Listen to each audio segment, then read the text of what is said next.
Oh, yeah. Oh, man. Good evening, everybody. Uneducated Economist here. So we just realized that we have terrible lighting going, so we're going to get that fixed up for you. But today's video, we are going to be reviewing Kevin Warsh's recent press conference and what it is that he is talking about as far as the strategies for the policy going into the future. Now, this video is kind of long, and we're going to break down as much of it as we can in order to internalize this information for ourselves. But the bits that I have heard, I haven't gone through the complete thing, but the bits that I have heard are really very telling of what it is that we have shared on this channel for years now. And it's really starting to come to a better understanding and really coming to fruition of what it is that the theory that has been shared here on this channel has to offer. So we're going to go ahead and start breaking some of this down, and we're going to listen to what it is that the Fed chair had to say here. So again, this is coming from Kevin Warsh just earlier today.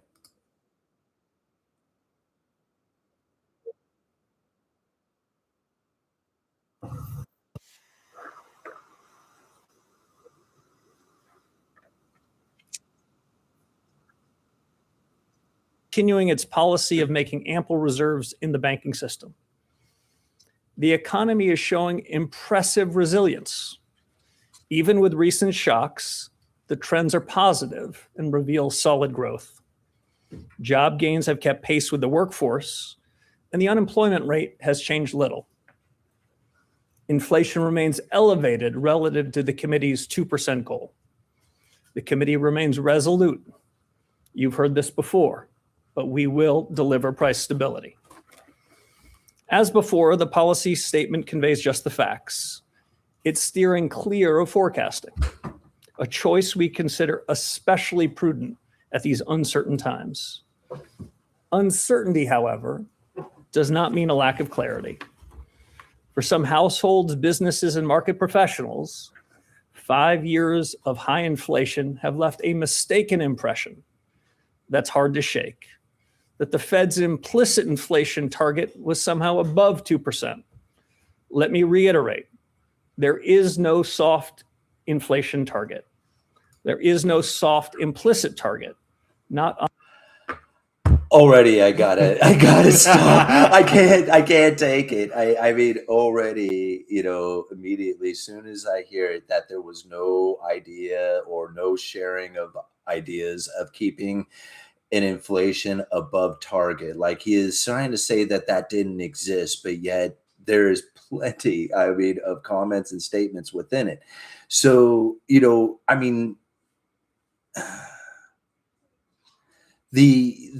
don't know if it's necessarily an outright lie as much as it it was never intended to be the goal, right? And that's really where I think like the misunderstanding behind it really starts to take place. Anyway, let's just go ahead and continue.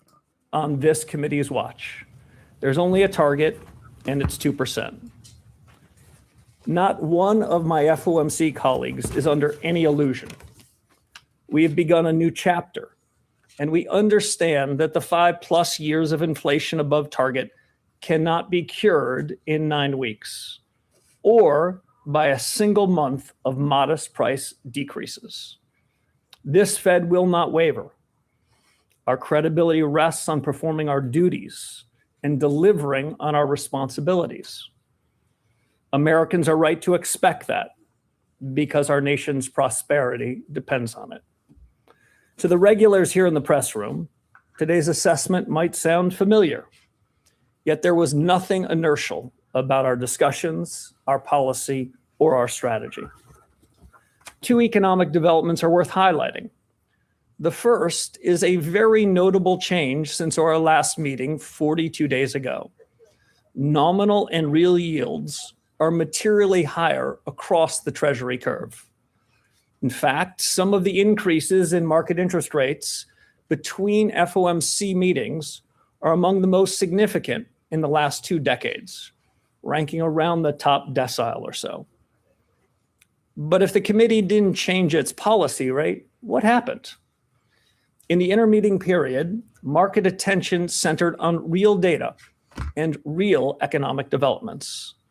Prices reacted in real time to incoming information, and the reduction in forward guidance may have been a factor. Market participants are learning to play the ball, not the referee, and market prices will continue to respond in the direction and magnitude they see fit. This is, in my view, a change for the better, and we're just getting started. After all, the central bank need not always and everywhere be the center. Hold on 1 second, guys. Please forgive me as I back this up because I think he started to say something there, but I didn't hear him complete the thought. Hold on. Let me just back it up. Maybe I missed something. Let me just play this again. And the reduction in forward guidance, nominal and real yields. Here we go. To the regulars here in the press room, today's assessment might sound familiar, yet there was nothing inertial about our discussions, our policy, or our strategy. Two economic developments are worth highlighting. The first is a very notable change since our last meeting 42 days ago. Nominal and real yields are materially higher across the Nominal and real yields are materially higher across Treasury curve. Across the Treasury curve. Okay. Oops. It's ranking around the top decile or so. But if the committee didn't change its policy rate, what happened? All right. So here, I think he is trying to essentially talk about what it is that's going on here. If the Fed didn't change its policy, what happened? Okay, what happened? In the intermeeting period, market attention centered on real data and real economic developments. Prices reacted in real time to incoming information. So prices reacted in real time. So the prices increased. This is right? The inflation. And the reduction in forward guidance may have been a factor. Market participants are learning to play the ball, not the referee. And market prices will continue to respond in the direction and magnitude they see fit. This is, in my view, a change for the better, and we're just getting started. I don't know about you guys, but to me, what I heard from that is you can expect inflation and inflation expectations within the markets to rise. Now, he didn't say that right there, but that's the feeling that I get when I hear those words because he is not being very clear with that. I mean, if we go back and listen to that again, there is nothing straightforward in what it is that he just said there about the yields and the real yields rising without the Federal Reserve moving based on some of those ideas of what it is that has happened within the markets participant and the lack of forward guidance. Listen, I mean, it's just so crazy to hear that in there. Let me hear it again. Ranking around the top decile or so. But if the committee didn't change its policy rate, what happened? In the intermeeting period, market attention centered on real data and real economic developments. Markets attention centered on real, it's like, the focus of attention, right? In the last 2 decades, ranking around. Hold on, let me back it up here just a little bit. I'm sorry, guys. Is a very notable change since our last meeting 42 days ago. Nominal and real yields are materially higher across the Treasury curve. In fact, some of the increases in market interest rates between FOMC meetings are among the most significant in the last 2 decades, ranking around the top decile or so. But if the committee didn't change its policy rate, what happened? In the intermeeting period, market attention centered on real data and real economic developments. Yeah. Prices reacted in real time to incoming information. Markets reaction to data. And the reduction in forward guidance may have been a factor. Market participants are learning to play the ball, not the referee. And market prices will continue to respond in the direction and magnitude they see fit. This is, in my view, a change for the better. And we're just getting started. After all, the central bank need not always and everywhere be the center of attention. I understand the desire for rolling forecasts and commentary from this committee. But for our part, we need to observe market reaction to developments. There's a lot being said here, and I don't know if you listen to everything that he's saying there, he's basically describing what it is that the markets react to when it comes to the data and information that is being deployed. Like, you can hear him talking about those particular things, but it's in such a confusing language, right? It's like it's not straightforward, but you can hear it being spoken inside of it. Direct and unfiltered. I want to stress, of course, that decisions by this committee matter a great deal. And where necessary and appropriate, we will not hesitate to act. A second economic development is one that I noted at the congressional oversight hearings this month, but it's worth repeating. The most striking feature of the economy is the strong growth of business investment.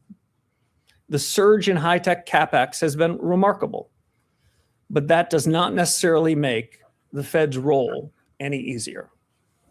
In the AI-related category of high-tech equipment and software, the most recent data shows 4-quarter growth rates of nearly 20%. This is helping to sustain the healthy momentum of manufacturing output.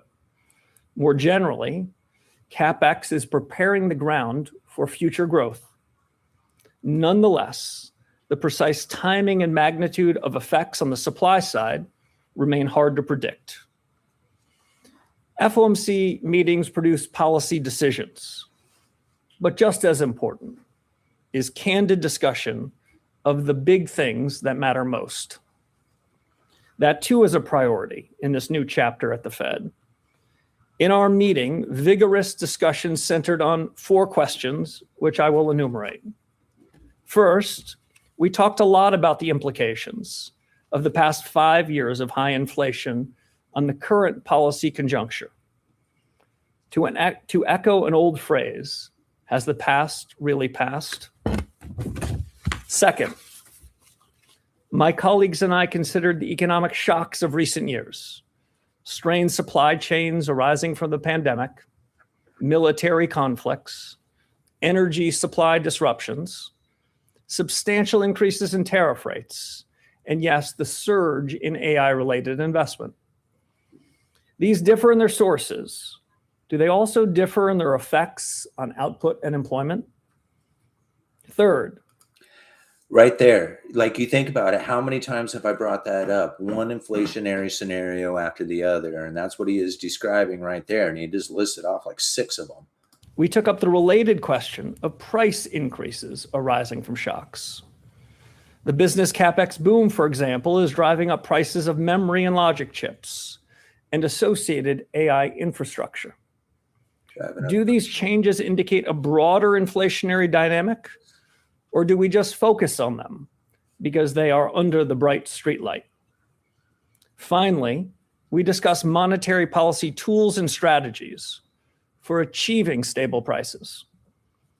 If, as the Fed has long held, interest rate policy should be its primary monetary policy instrument, how much Okay, it should be, but it's not, right?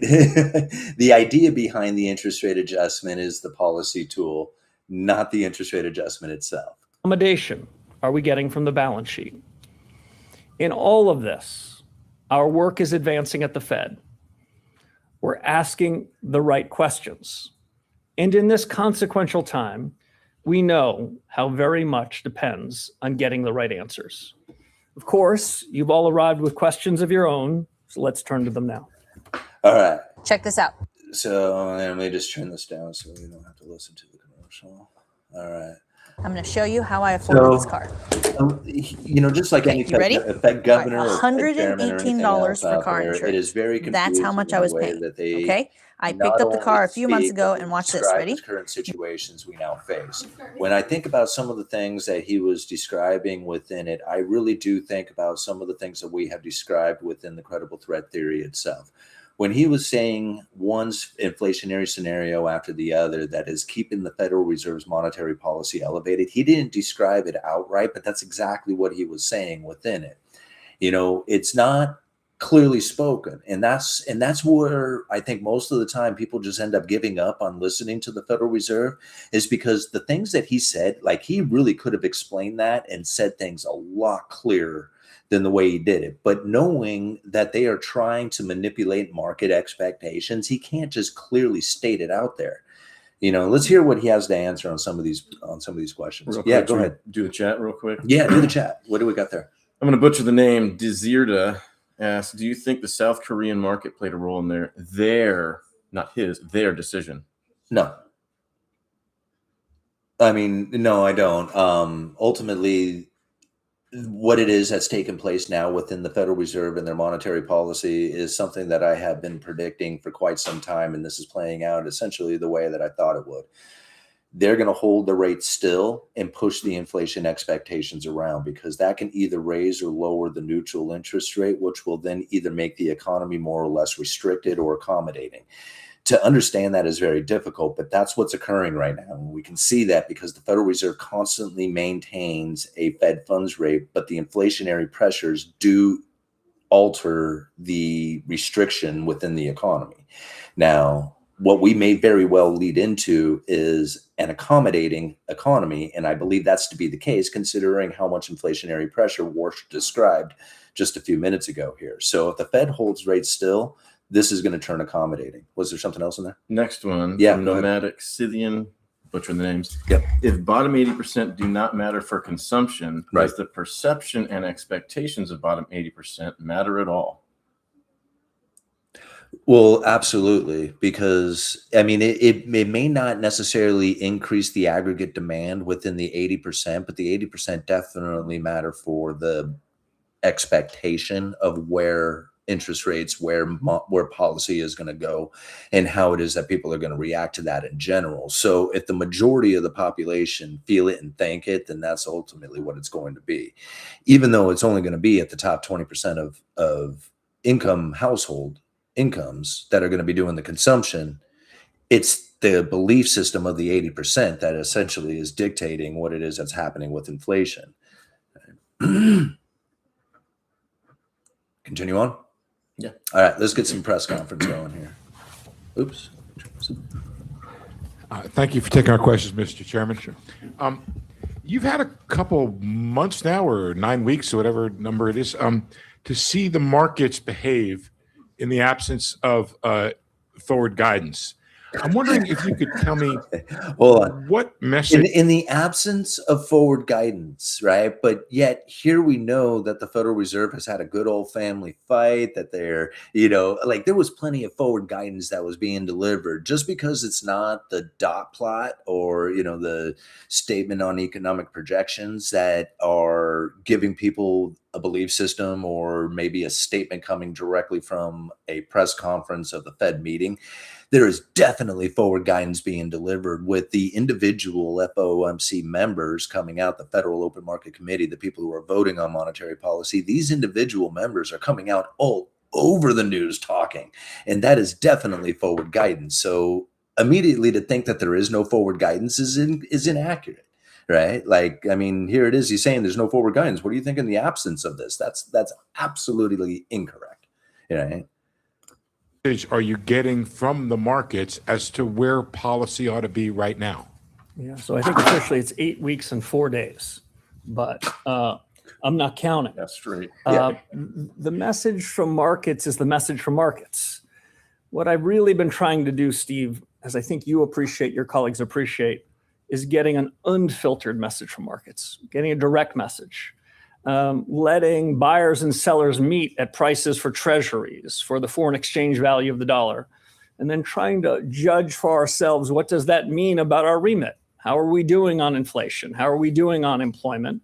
We're trying not to interfere with that market signal. That's part of the reason why we've been somewhat spare on our words, why we pulled back. Hold on, you're trying not to interfere with it. Hold on, I don't think that's right.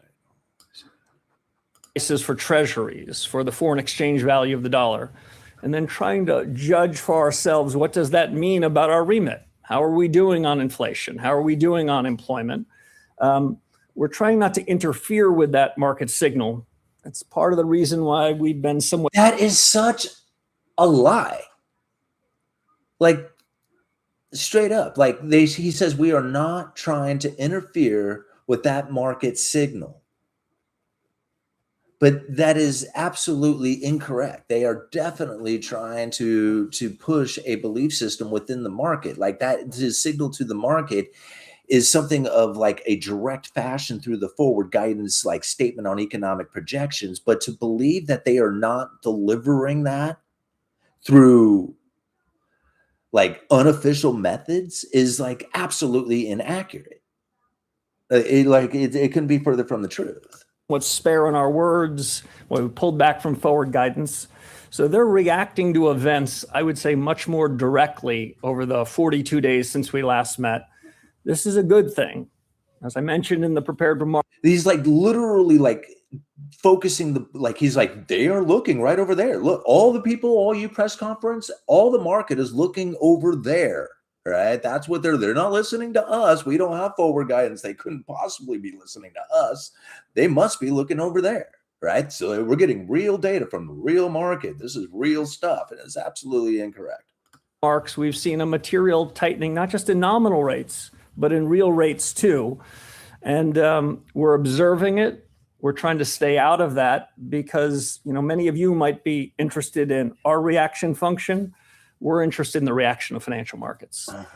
I get that, Mr. Chairman. And yeah, I guess the follow-up question is, if the markets are talking to you, what do you hear them saying? And if it's real rates are higher, it would suggest that that's where the funds rate ought to go. Yeah. So real rates are higher. When the Federal Reserve said not too long ago that their nominal interest rate is at the high end of neutral, and if inflation rises, it lowers the real interest rates. When these guys are talking high rates, high real rates, they're not describing it in the fashion in which that is accurate to the restriction or accommodation of the monetary policy. They lead you to believe that this is going to be a restrictive condition, but it's not. It is quite the opposite of that. It is actually leading into an accommodating position, but this sounds restrictive. It sounds like they're trying to bring inflation down, but they're using inflation to make the economy less restricted, and it's not described inside of this. This is hard to even watch. So, I'm sorry, it's your question. So, interpreting markets is an imperfect business. We central bankers like market pros can think these things are overdetermined, but let me offer some speculation. First, as we said in the FOMC statement that you got at 2:00, the economy output is solid. CapEx and productivity are strong. Labor market's solid, steady. The bond market, the treasury market, it seems to be saying that as well. If I were to try to break down, disaggregate the treasury market signals, I wouldn't be able to do it perfectly. But the bond market's saying many of those same things. And that's why we're seeing a tightening both in nominals and in reals. Even while at some level we haven't done much in 42 days, the markets have done quite a bit. Websites your competitors don't want you to know. Part two. Let me turn this down. All you do is go to this website, and it lets you find out exactly how much your competitors are making. The idea of what it is that's being delivered as far as information within this is so misguiding. It is very telling of how it is that they use this propagandized information. When you look at this economy, you don't look at it through what these people are talking about right now, because they are not speaking in an accuracy that is one that can be determined as far as what's taken place within the real monetary policy of what is causing a restriction or an accommodation. Think about it, like the market has done so much better and is so much more resilient than anybody would have given it consideration for, is because the consideration that they're giving it is something that's along the lines of what this press conference is delivering.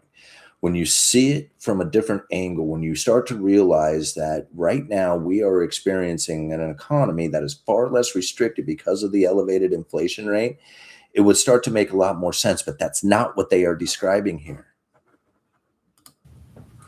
Oops, hold on, guys. Claire Jones, Financial Times. You seem to have got the family fight you were after at this meeting. We saw three. You've got the family fight you were after? Is that what she said?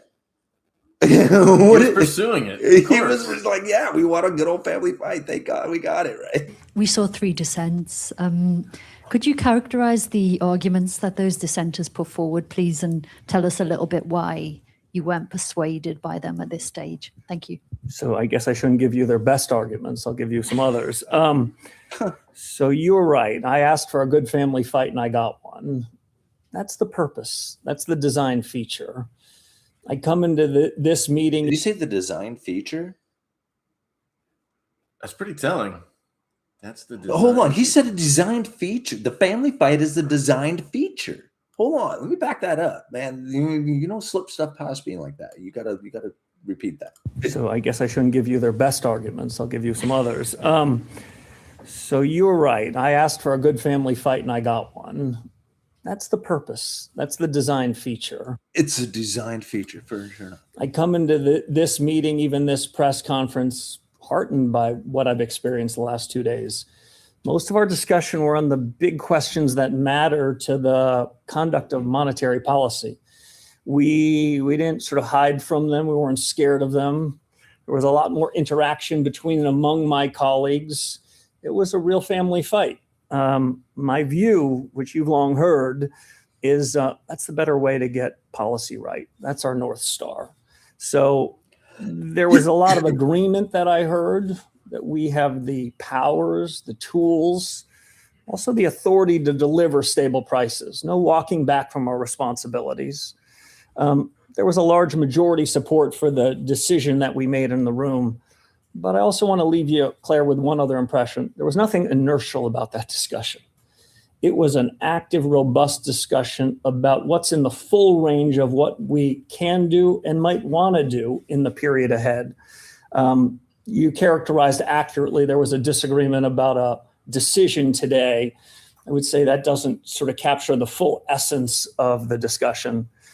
The path to central bank heaven requires delivering on our remit. These days, that means delivering on price stability. I wouldn't measure that path in 42 days or any one particular meeting.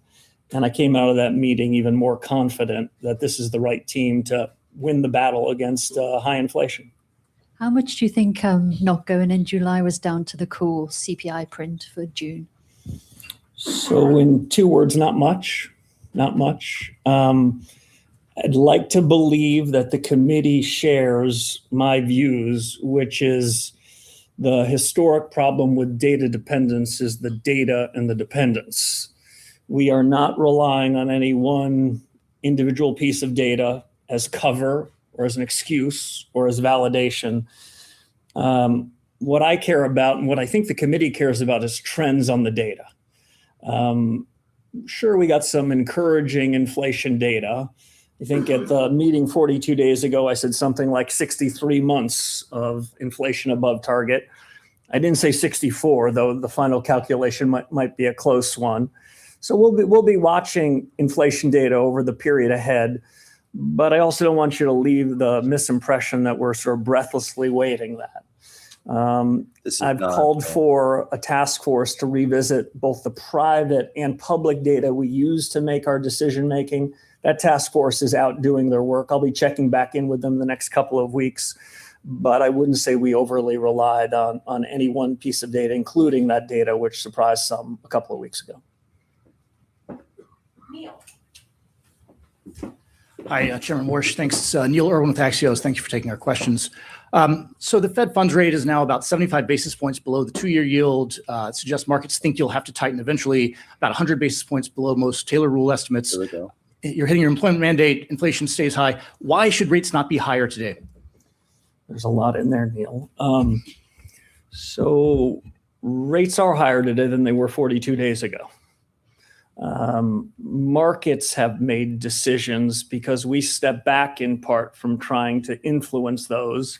Market judgments have moved up on what nominal rates are across the Treasury curve. That doesn't mean we take them as by dictation, but we're observing them. So I think it's a mischaracterization to say that markets haven't reacted because we didn't move today. Markets are reacting in real time. Mm-hmm. In the period ahead, we've got important decisions to make about the policy rate. Markets in the intervening period, I think, have quite a bit of decisions to make. I'll see if I can put it this way. Okay. Monetary policy matters not just by what we say. Hold on. Oh, here it comes. Oh, here it comes.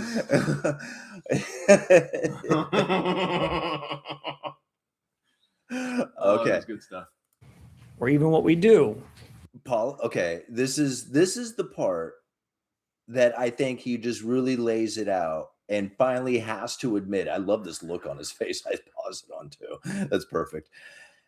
This is the bombshell, right? Like if you've been following the credible threat theory, he just relinquished it right here. He just said it, right? Markets in the intervening period, I think, have quite a bit of decisions to make. I'll see if I can put it this way.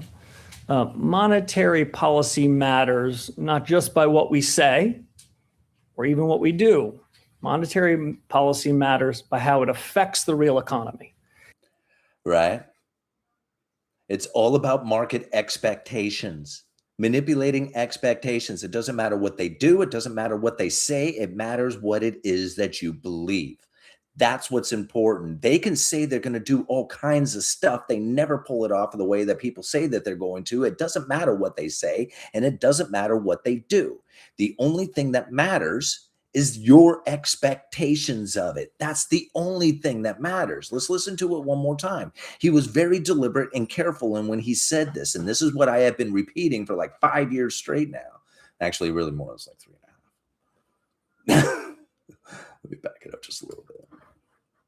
Important decisions to make about the policy rate. Markets in the intervening period, I think, have quite a bit of decisions to make. I'll see if I can put it this way. Monetary policy matters not just by what we say or even what we do. Monetary policy matters by how it affects the real economy. And these prices that we see in financial markets is one of the many ways in which it affects the real economy. We'll be continuing to watch that market information, see how it responds to incoming events. See how it responds to incoming events. See, this is everybody. When they're talking, when he's talking the economy, he's not talking about some just odd thing that's taking place out there. He's talking about the decisions that we make, every purchase that we make, every debt that we go into, every business that we start, every interest that we demand. That's the real economy. And that's what he's talking about. When he talks about it's not a matter of what they do or what they say, it's your reaction to what it is that your expectation of what it is that's going on. And that manipulation is what they are doing. And that can help inform our decision making when we meet in 7 or 8 weeks. How would you characterize in the family fight the last couple of days of you and the other 8 members who wanted to hold? Was that a strong conviction or was that a hair trigger close call on holding versus tightening? Well, I think the vote was 9-3. The broader discussion to my ear over the course of the last days showed a lot of agreement on the hard questions. The 4 questions I raised at the outset about what's really happening in the economy with the shocks and absent the shocks. What are our tools and our capabilities? What's the effect on prices on output? I heard a lot of commonality on the questions. Were there different leans on the answers? You bet there was. So could people come to different conclusions? Absolutely. But my own judgment is this is a period of watchful thinking, not watchful waiting.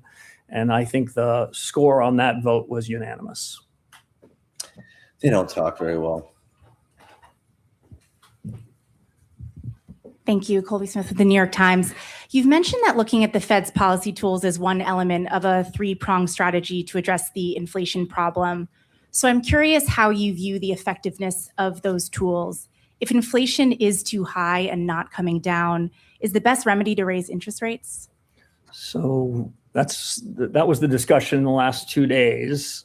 Is that the dominant remedy if inflation continues to be elevated through the forecast period? Interest rates could well be part of that solution, but I wouldn't say it's in isolation. I tried to describe. See, here's the problem that he says, like, if the inflation stays elevated, then using interest rates can be part of solving the problem, right? I don't know if that's exactly word for word, but it's essentially what he said there. Now, to understand that they have looked at and paid attention to and have deployed the use of neo-Fisherism as far as their strategy goes, which states that if you keep those nominal interest rates elevated for a significant amount of time through one inflationary scenario after the other, like exactly like he had described earlier in this video, if you keep those things elevated, it starts to pull the inflationary pressure higher. So this is the situation we are now sitting in, is that the neo-Fisherism is now kicking in. And it's no doubt in my mind that they are aware of this. And to use that term, we can then use, like he says, we can raise interest rates to fight the inflation or use it as a tool, is now obviously inaccurate to what it is that's now happened. The initial shock to the economy from that raising of interest rates will do what most people will think. It will slow the economy down. It'll, create like, a stock market, volatility. You may see a significant drop. But the reality is that those stay elevated, those those inflation expectations, keeping the nominal interest rates elevated, the inflation will then start to find its way up to equilibrium with the nominal rates. And that's what we're experiencing right now. But he doesn't talk about that. He talks about how you can raise rates to lower the inflation. And it's very inaccurate. I mean, we know this from their own words, like the neo-Fisherism documents that we have pulled out of the Federal Reserve come from their own meetings, their own, suggestions and ideas of what it is that they needed to do with monetary policy. In my remarks today, a point that I made into the oversight committees a couple of weeks ago. I think there was a misimpression by some in financial markets, by some households and businesses, that central bankers like me, we set a 2% inflation target, but maybe we were more tolerable of a somewhat higher inflation target. In economics, we'd call that the revealed preference. And so might it have been rational for people to think, well, their inflation target's somewhat higher. What I heard in the last 2 days, what I've heard in 8.5 weeks is no, we will deliver the 2% inflation target. That is okay, guys, I know I get excited and everybody calling, they're liars. Okay, listen, this right here, what he just said, literally they have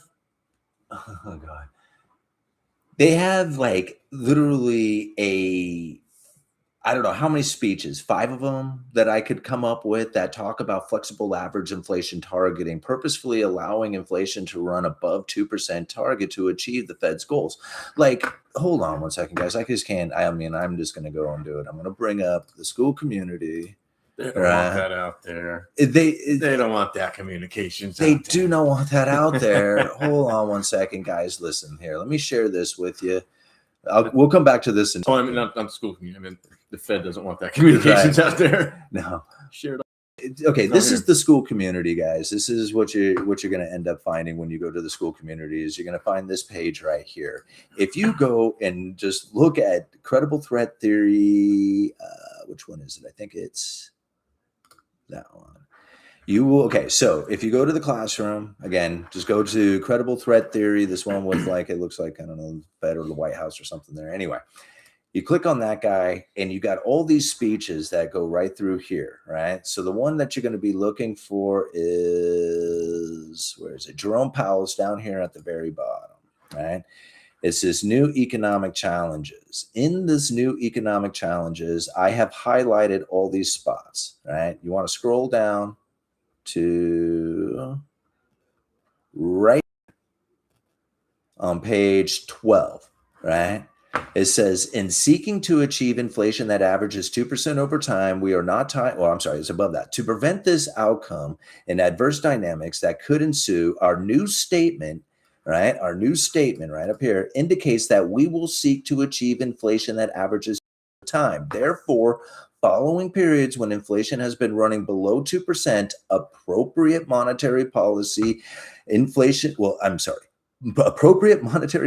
will likely aim to achieve inflation moderately above 2% for some time. So right here, right, Jerome Powell said it back in 2020 that they were definitely achieving a 2% over time inflation target that was above 2%, right? And God, I'm saying this wrong. Appropriate monetary policy will likely aim to achieve inflation moderately above 2% for some time. Now, this was their monetary policy for 5 years. It was the makeup strategy. They literally were seeking to achieve this at the time. Now, COVID kicked in and made the makeup strategy irrelevant. They didn't need to try and target above it. Inflation was just running rampant, and they used it to their ability. For him to say that they were not attempting to do that is absolutely incorrect. They were very much in line with trying to achieve an inflation target above 2% to make up for the fact that they failed to achieve it over the previous 10 years. It was very much their strategy. Let me hear this again.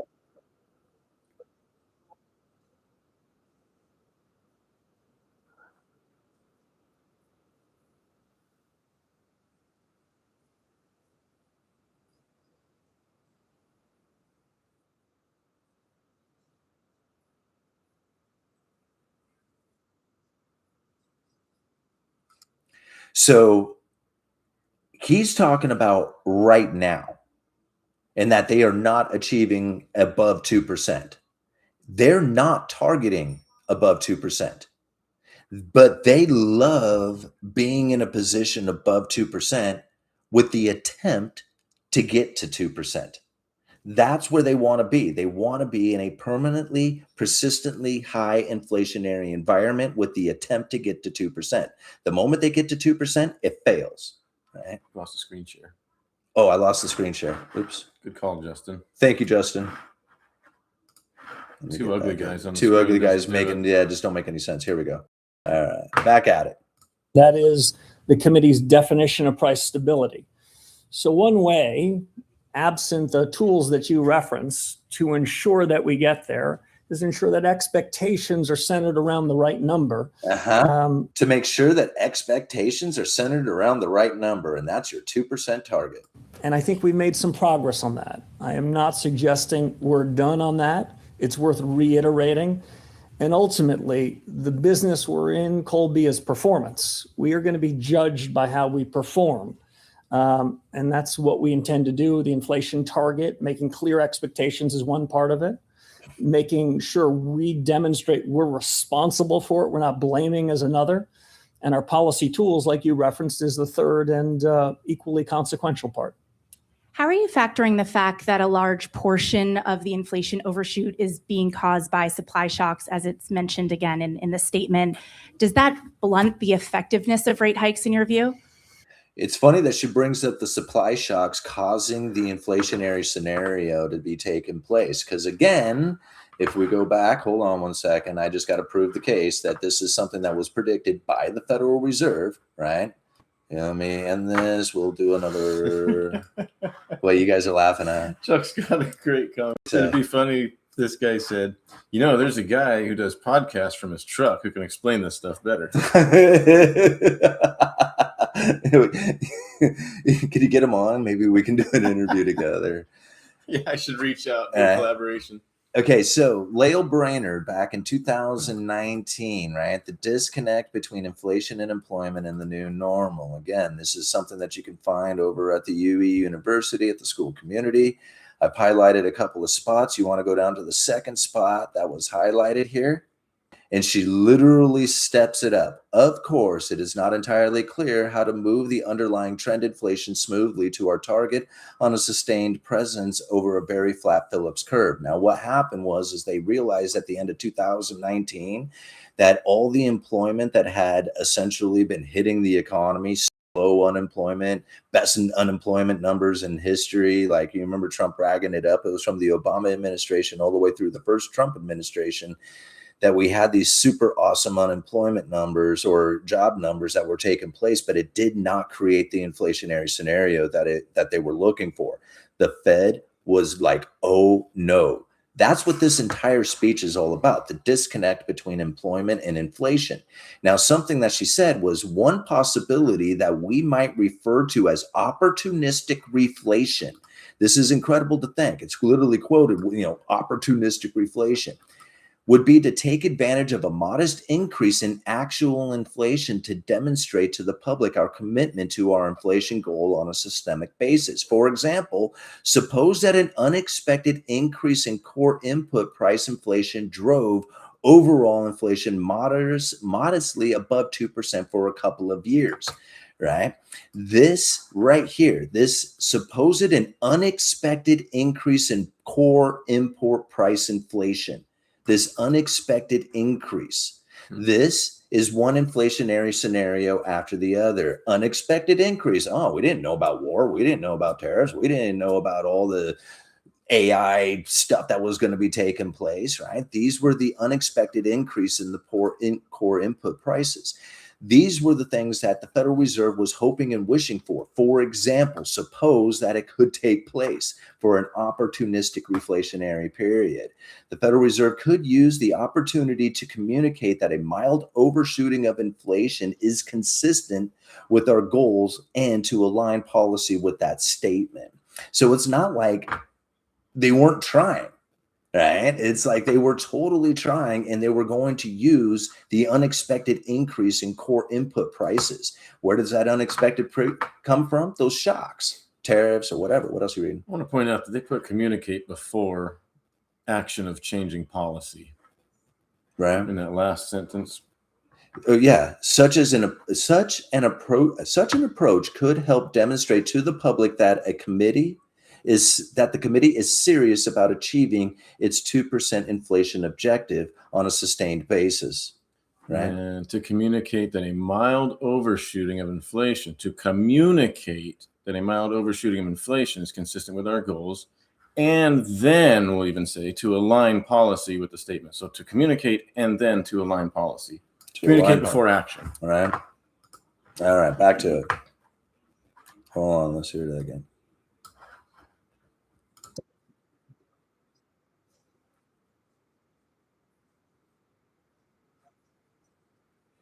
Remember, that was 2019.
The audio stopped working?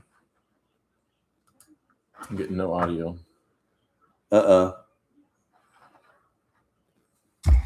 Is it completely, let me stop sharing on this. Anyone else not getting audio? Is the audio like completely done? Uh-oh. We got 57 people watching. Johnson's getting nothing. Not working. If I turn mine up, it'll start working. I hear you. Okay, I hear you. There's people coming in. They're cool. Try opening it up again. Yeah, maybe reset your feeds. Yeah.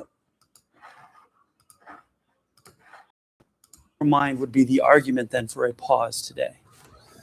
So I wouldn't characterize what we did as anything like a pause. I would characterize what we did as a rigorous review of the economic situation. I would characterize what we did as a review of the big hard questions, and I'd characterize it as a view of what our own homework is to try to resolve those questions in the period ahead. If you were to try to force a description that this was a pause, I would say financial market prices would take the other side of that. Financial market prices in this intermeeting period, they didn't pause. They reacted to the inflation data in one direction, strong economic growth in the other direction, and nominal and real rates went up. Did the Fed take an explicit change in its policy rate today? No, but I think that's the beginning of the story, not the end of the story. And if I could, I did want to ask, not forward guidance, but looking forward. Traditionally, a Federal Reserve chairman uses the Jackson Hole summit as a sort of a reset of monetary policy. Well, how do you look at the speech that you're going to make in August? I look at it like a blank piece of paper right now. I have not begun consideration with the incredible team here what would go into that document. I think you've characterized it correctly. Historically, at least from my first tour of duty at the Fed to more recent periods, it would be sort of a setting up speech more often than not of what was going to be happening in the fall. I haven't made any judgments on that, but those are judgments we'll have to come to. If I could, in the high mountain air in Jackson, Wyoming, I'd like to also frame the big questions. There is a tendency, especially with the proliferation of meetings and press conferences, to get caught up in the myopic. Did you do this by a quarter or do that?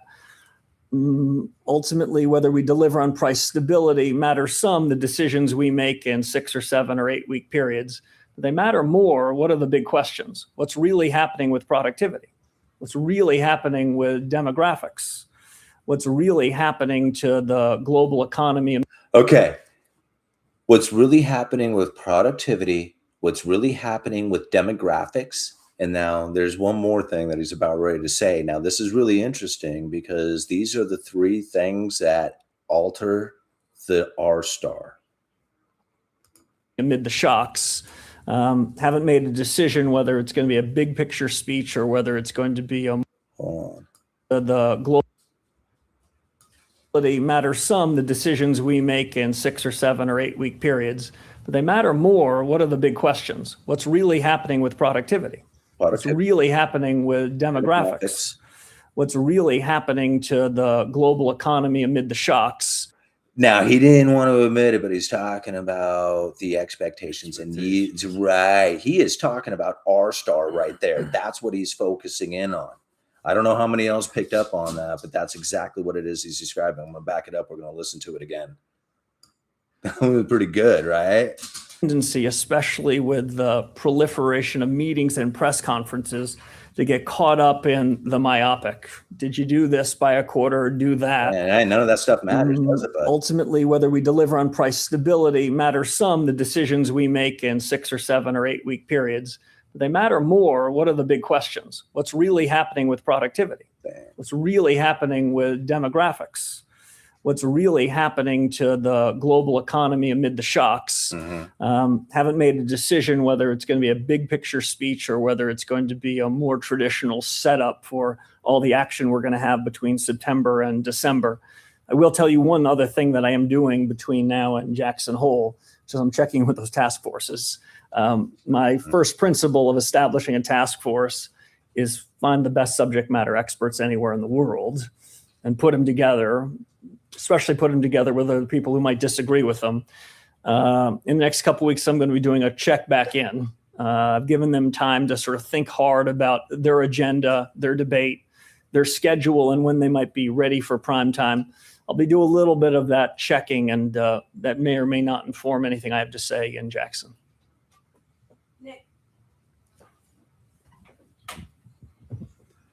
Nick Timmeros of the Wall Street Journal. Chairman Warsh, I want to follow up on Colby's question about policy transmission. You've said there's no cruel choice between stable prices and full employment. Rates bring inflation down by cooling demand. It's generally thought that can show up in the labor. Right. Okay. So that's the general. Go ahead. What's going on? Nick is saying right around here is when the market started to tank today. Right when he started saying this right here.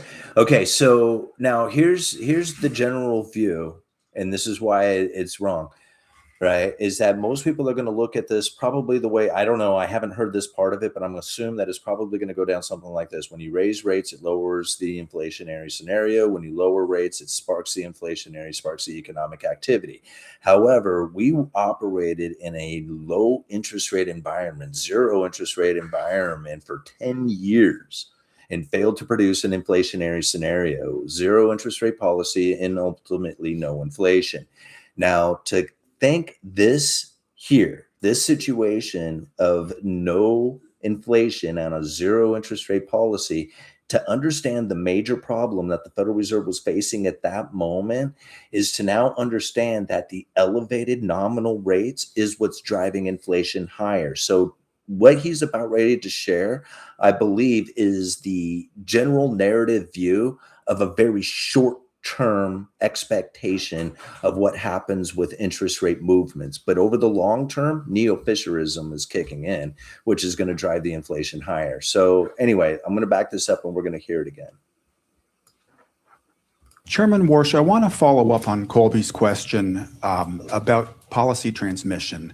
You've said there's no cruel choice between stable prices and full employment. Rates bring inflation down by cooling demand. It's generally thought that can show up in the labor market.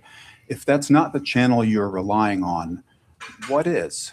Yeah, so let me go back to first principles, Nick. I don't believe that either part of our mandate is generally at war with the other part. I do not believe that price stability and full employment is an either-or proposition. There have been policymakers over the last several generations who have thought that there is a strict trade-off there. That isn't my judgment. In fact, my judgment. That's exactly what Lael Brainerd brought. That's why I brought that speech up in the school community, because what he is describing is exactly what Lael Brainerd was describing within that speech back in 2019, right? Like 7 years ago. This is the problem. He says, I don't believe in this relationship between employment and inflation anymore. And it was like, yeah, none of the Federal Reserve does, because it wasn't like it essentially fell apart after the great financial crisis, right? But people don't realize that. They still play on that game. Is if and when we deliver on our remit, we're going to be satisfying both prongs. We're going to have price stability and full employment. And in fact, if you want to do the most harm to the labor markets, you would run a period of high inflation that's variable, such that employers, businesses wouldn't really know what's going on. So I think the two parts of our mandate are equally important. We have no legislative orphans here. What I think is funny there is that if you let inflation run high, it would just, people wouldn't know what to do. Like, I love these faces that I block it on. We don't know, we wouldn't know what to do. The businesses would collapse. It would be all this crazy. Well, we have inflation now. The markets are kicking ass. What is he talking about? Like, yeah, the narrative is very much in line with what it is he just described. If inflation is elevated, people are going to be very concerned about that. Businesses will slow down, all that other stuff. That is very much the narrative view. The reality of the situation is not that. Look around, right? It's like everything is kicking ass. I mean, not for everybody in every way, but in the ways that is most relevant to aggregate demand, it is kicking ass. I've been talking mostly about price stability because we're doing pretty well collectively as a country, as policymakers on the full employment side. But we're doing consistency. Like, where's the problem? We don't have a problem. Everything is actually, we're doing really well. Yeah, darn inflation, stupid stuff. It's kicking ass for them. It's totally working out for them. Considerably less well on prices. That's why we describe them as elevated, and that's what's taken most of our discussion. In terms of transmission mechanisms of monetary policy, I think different tools work through different transmission mechanisms. The interest rates work through lending channels and credit channels, maybe confidence channels and foreign exchange. The balance sheet probably works through some other channels like signaling and portfolio balance. We're keeping full abreast of all these tools in making policy. But if the suggestion is somehow we're going to be fine-tuning aggregate demand so it catches supply, that's not my mental model. I don't think we're great in the fine-tuning business. We're trying to get supply and demand in broad order. But really what we're doing as we sit here today at this press conference is I think we've got a reasonable sense of what aggregate demand looks like in this economy. We're inferring aggregate supply. Think about that. We know what aggregate demand looks like in this country. Now, anybody who has ever followed any of the consumer is now moved up to the top 10%. Like, you can just go and Google this for yourself. The top 10% of household incomes do better than 50% of the consumption, or close to it. When he's talking about we are now like essentially he is focused in, we got the aggregate demand thing kind of dialed in. He almost has like this like confident look in it. It's like without a doubt, right? Let's do it again. Let's look at, oops. Yeah, as if to say, gain confidence from my confidence. Demand in broad order. But really what we're doing as we sit here today at this press conference is I think we've got a reasonable sense of what aggregate demand looks like in this economy. Yeah, we know we're inferring aggregate supply. We're making a judgment about what productivity is. And in some sense, there's a race between supply and demand. And the surge in business CapEx in around AI, it's making that calculation a little harder to judge, but in the period ahead, we're going to be trying to judge just that. And if I could ask, where exactly was the disagreement today? Was it about the inflation forecast, or was it something more around the risks, the tactics? Yeah, so I'm going to I'll let the dissenters speak for themselves. The way I heard it over the last 2 days was overwhelming agreement on objectives and authority and commitment. I didn't hear anybody walking away from it. The judgments as to how best to achieve the price stability, that was probably the question that we were trying to answer. What's the best move? What's the best strategy? What's the best way to achieve it? And a second question that was asked is, when do we need to make those harder calls? When do we need to make those decisions? And like I said to one of your colleagues, I was comforted that markets in the intermeeting period weren't reacting to us. They weren't reacting to dots or to speeches. They appeared more than ever to be reacting to real-time events. So they're gauging themselves how restrictive the Treasury curve should be. Something about like the moment that the questions started coming up that their markets were reacting to that. Like, for him to say that they don't react to that is just like, I don't like, I understand they're maybe no longer reacting to like dot plots, but it's not like the markets aren't reacting to information that they're getting about the Fed that is being, essentially propagandized and delivered. It's like, for him to say like, it's not us doing it, it's like, that's not right, man. And that, I think, has been a useful development. We don't endorse any particular market move, but I'd also suggest we observe them with keen interest. Yeah. See, here's the other thing, guys. Like, I'm just going to do it one more time because I'm just so obsessed with this stuff. But they know, right? I'm going to close this for 1 second. We're going to go and share, again, the community. All right? We're going to go in here, and we're going to look at this one right here. This is, I got to find it first in here. Jefferson's speech. There's two of them. Communicating about monetary policy, and then reading between the lines. Reading between the lines is the one you want to click on, right? Again, just cruise down to the highlighted marks. And this is most telling right here, right? It says high-frequency asset price data and high-frequency central bank communication data. This research shows that investors' reactions to specific sentences communicated by the central bank are quickly incorporated into asset prices. This is something that comes from one of the voting members of the Federal Open Market Committee. This is one of the gentlemen who votes on monetary policy. They know specific words and sentences to use.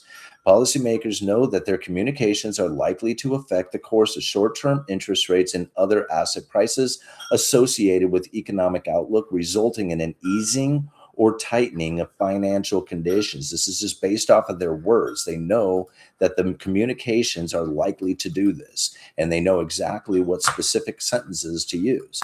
So now this speech was literally delivered like, was it 2 years ago? I think it was. Let me cruise up there. Oops, wrong. Go in the wrong direction. So they're using computers to analyze the words in real time to see what markets are doing. That's right.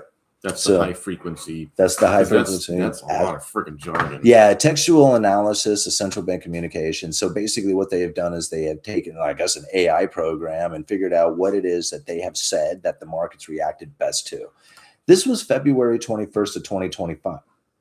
Like, this isn't like ancient old stuff that they're talking about. This is recent. This is them. Like, they didn't abandon this idea. They are full swing using this stuff.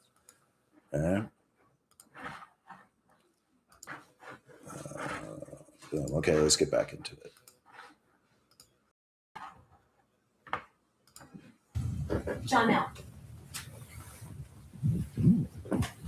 Janelle Marte with Bloomberg.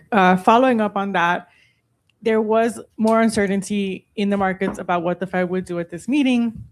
To some extent, you might think that's what you want to see. But my question is about, is there a point at which you would not want to surprise the markets if they were pricing in something with higher certainty that was opposite of what you were intending to do?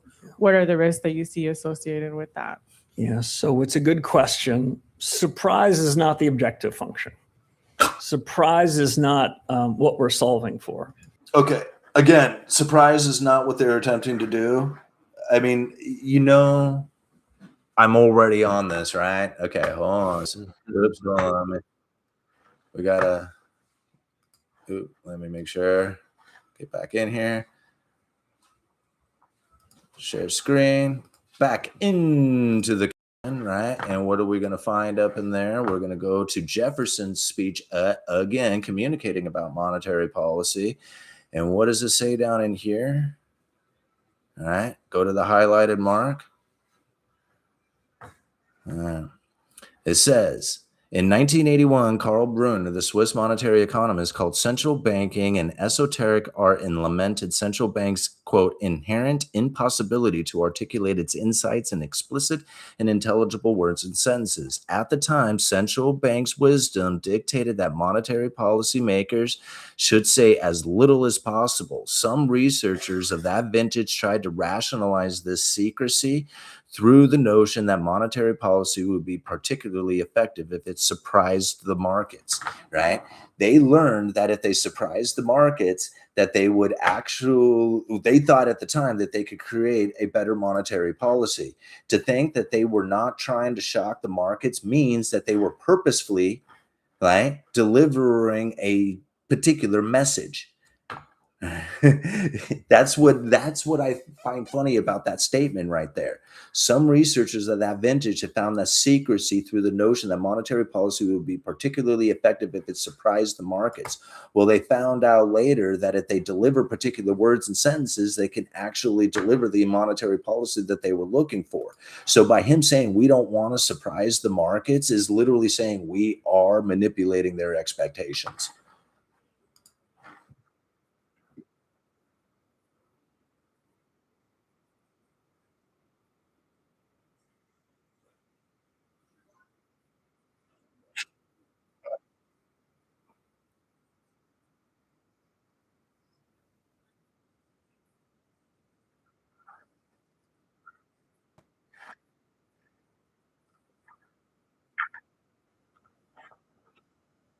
Repeating or echoing what we were saying back to us. They're giving us somewhat, not perfect, their own judgment. Surprises are not the objective, but at the same time, I would say we didn't come into this meeting feeling constrained by the full range of alternatives we had in front of us.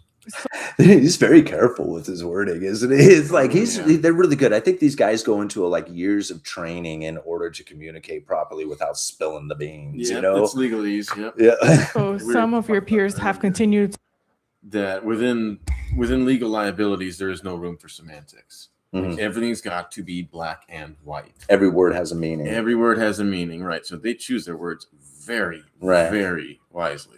You know, and that's what's funny about it is that we give meaning to words that are differently than what everybody else has learned. But in legalese, every word has a particular meaning, and it doesn't mean anything other than that one meaning. Like we can, you know, look at something and, you know, give it a particular feeling or thought or idea behind it and say that's what the meaning is behind this.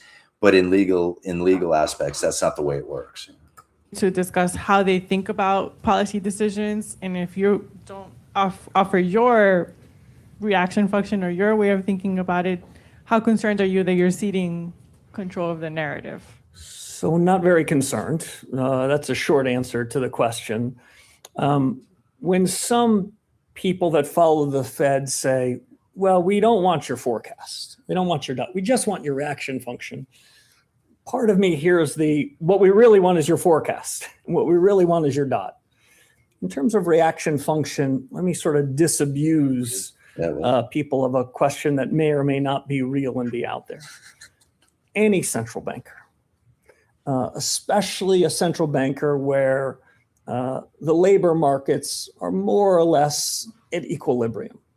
Any central banker, when he or she sees underlying inflation moving higher, he or she is more inclined to tighten policy. All right.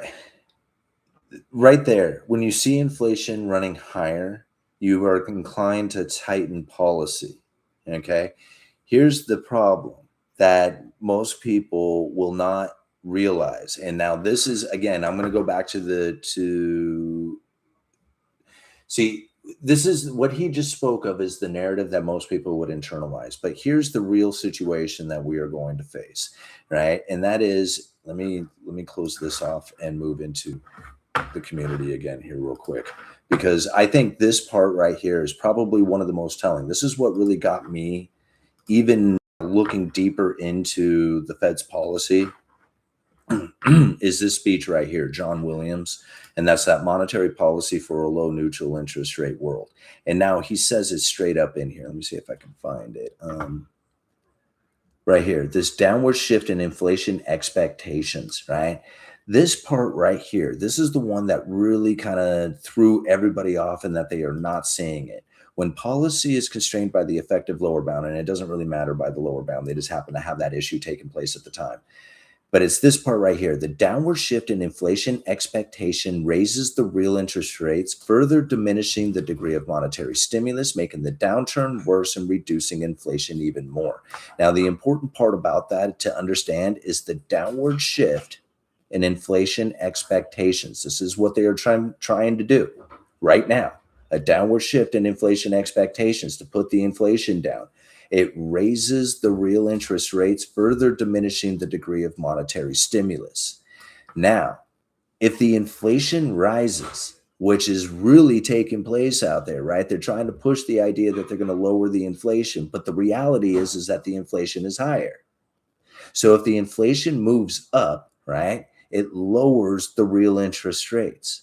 That would increase the degree of monetary stimulus. So that's very important to internalize. Like everybody's looking at it saying, right now, the Federal Reserve is trying to bring inflation down. At some point, the inflation is going to come down. But the reality of the situation is the Federal Reserve is saying, hey, we may have to raise rates on account of the inflation that we have. That pushes the inflation higher and lowers the real interest rates. The narrative being pushed out there is not what's reality is not happening in the reality of the situation. Darn inflation, we can't do it. The supply chain's broken. God, more tariffs, more war, more stuff happening way beyond what it is that we were expecting or trying to deal with. The inflation goes higher and it lowers the real interest rates, and that increases the degree of monetary stimulus. That is not explained here, right? That is not explained by Chairman Warsh, but it was explained by John Williams back when they had that problem.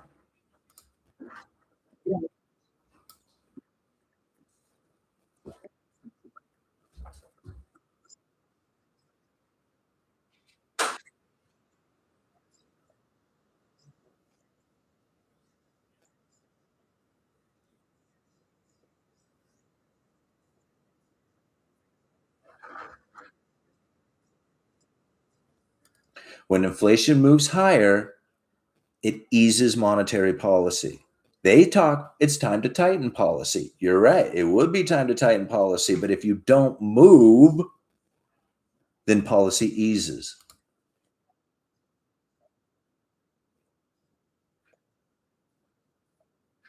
Screen share again. Thank you, guys.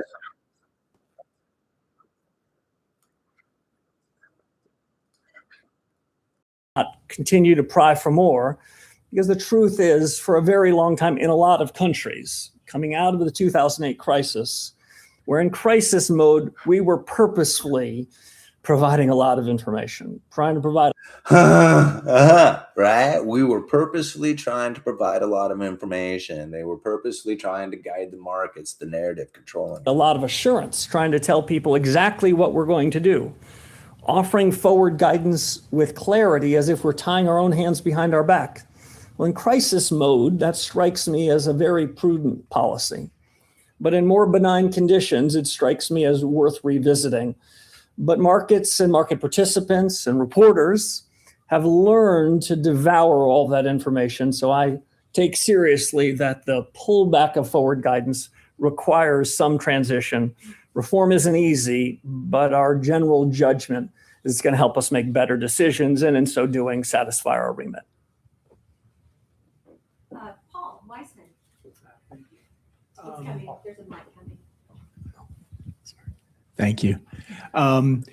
When you talk about the 2% inflation target, what measure are you relying on?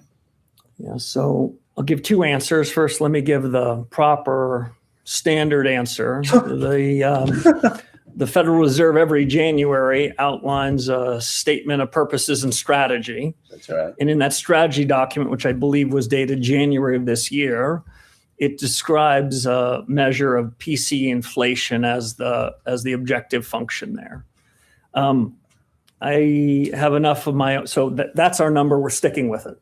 Who knows, come after next January, what we might say about strategy. Feeling that he's just trying to blow hot air. Like, I mean, is it like, well, let me see, this is how we technically talk about it, but the reality is something totally different. Like, that is I'll give you the technical. Let me tell you what, like, okay, this is like textbook, but then there's a whole different way. I suspect the task forces might have something to add. Kind of smirking at it too. But I'll say this, some version of the Lucas critique, some version of Goodhart's law in economics should remind us that when we talk about measures of inflation or something else, and we describe those measures as being consistent with our objectives, we might make them such that they're not very good measures or very good objectives. That's right. Broadly, if you said to me standing in front of you, I abide fully by the strategy document, we're going to deliver 2% inflation and not a whisper more. But to achieve that, I'm looking at a broader set of inflation data than PCE. So without sort of fully revealing my cards, I'm trying to understand, like my colleagues, what's the underlying generalized change in prices that are happening in the economy. It is not a perfect science. I might have said 42 days ago, I've got a task force for that. But we have a data project that's trying to look and see whether we can't separate the noise from the signal. And so if you would hear a message from me, yes, I care about what the PCE prints are. I care about what the contributions are from CPI and everything else. But my lens is broader than that, even though the remit is quite narrow. So he basically says, well, here's the way that we're describing we're doing it, but I'm not really doing it that way. All right. So when everybody says, well, how does the Federal Reserve looking at inflation? Well, they have this technical view that they say, okay, well, here you go. This is how we view inflation. But he just admitted the reality is like, it's not really it. Mike McKee.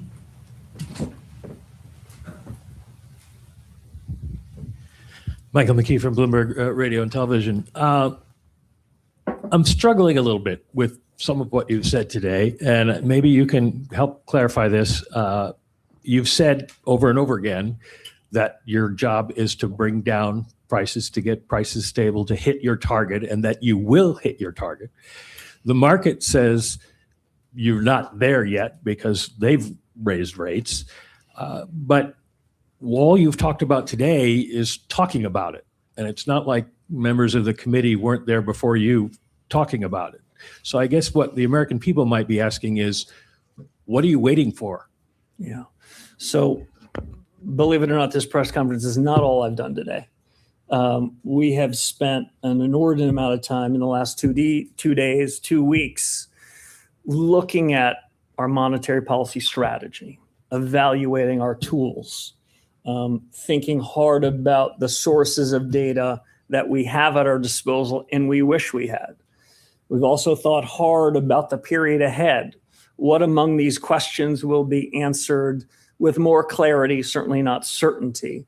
So the decision we made today, the discussion we had in that room, was the farthest thing from inertia I can imagine.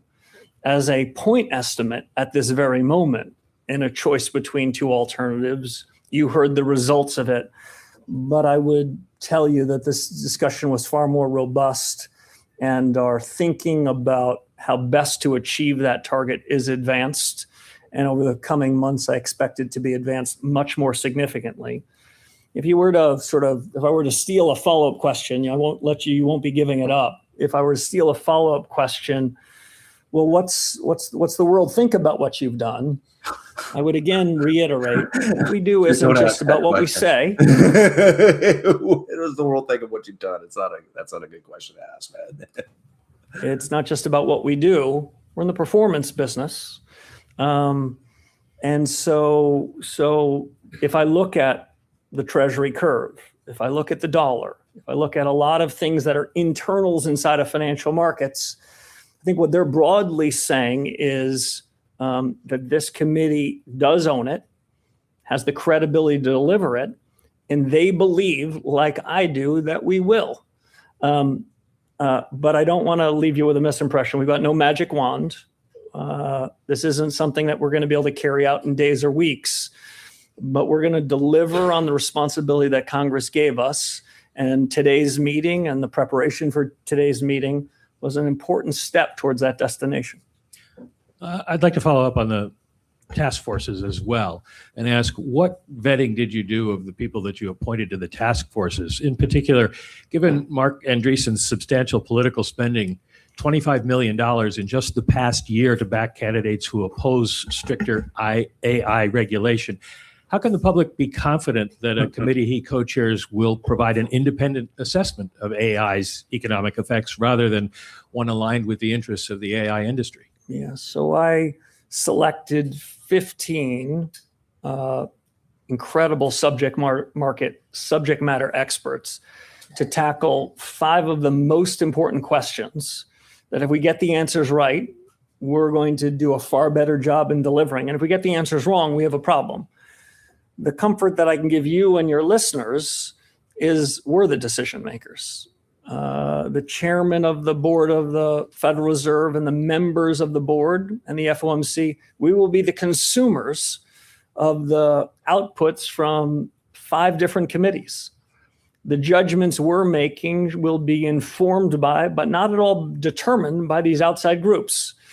My theory of the case in establishing the task forces were to pick people with extraordinary talent, depth of expertise, and a divergence of views inside every committee, so they too can have a family fight. This is not outsourcing to people that aren't known and haven't been vetted. This is seeing whether new ideas can catalyze a broader, better, more informed discussion inside the room. And I'm very confident that we're going to be able to do that. I am impressed by the credentials of these 15 people. And full disclosure, I've known almost all of them for a very long time. And I think they're going to give their best views on the subject. But ultimately, these are decisions we're going to make, and we're accountable to our oversight committees and to the remit Congress gave us to deliver.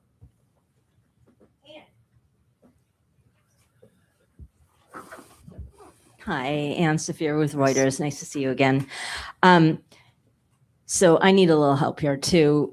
You've said repeatedly you have no tolerance for inflation, and yet we are seeing above target inflation repeatedly for 5 years and through your term so far. And sure, you have no magic wand, but you have not taken action. You just gave us a little peek at your reaction function as well. You said that if underlying inflation. She seems nervous, but she looks like she's really kind of getting into like what I feel would be like a good question, but she's like trying to be careful on how it is she's delivering it. And you can almost hear the quiver in her voice, like she's very nervous about doing this. Inflation is rising, that you would tend to think that you might need to tighten. And with the exception of the most recent inflation print, that is what we've been seeing. So could you explain what you mean by no?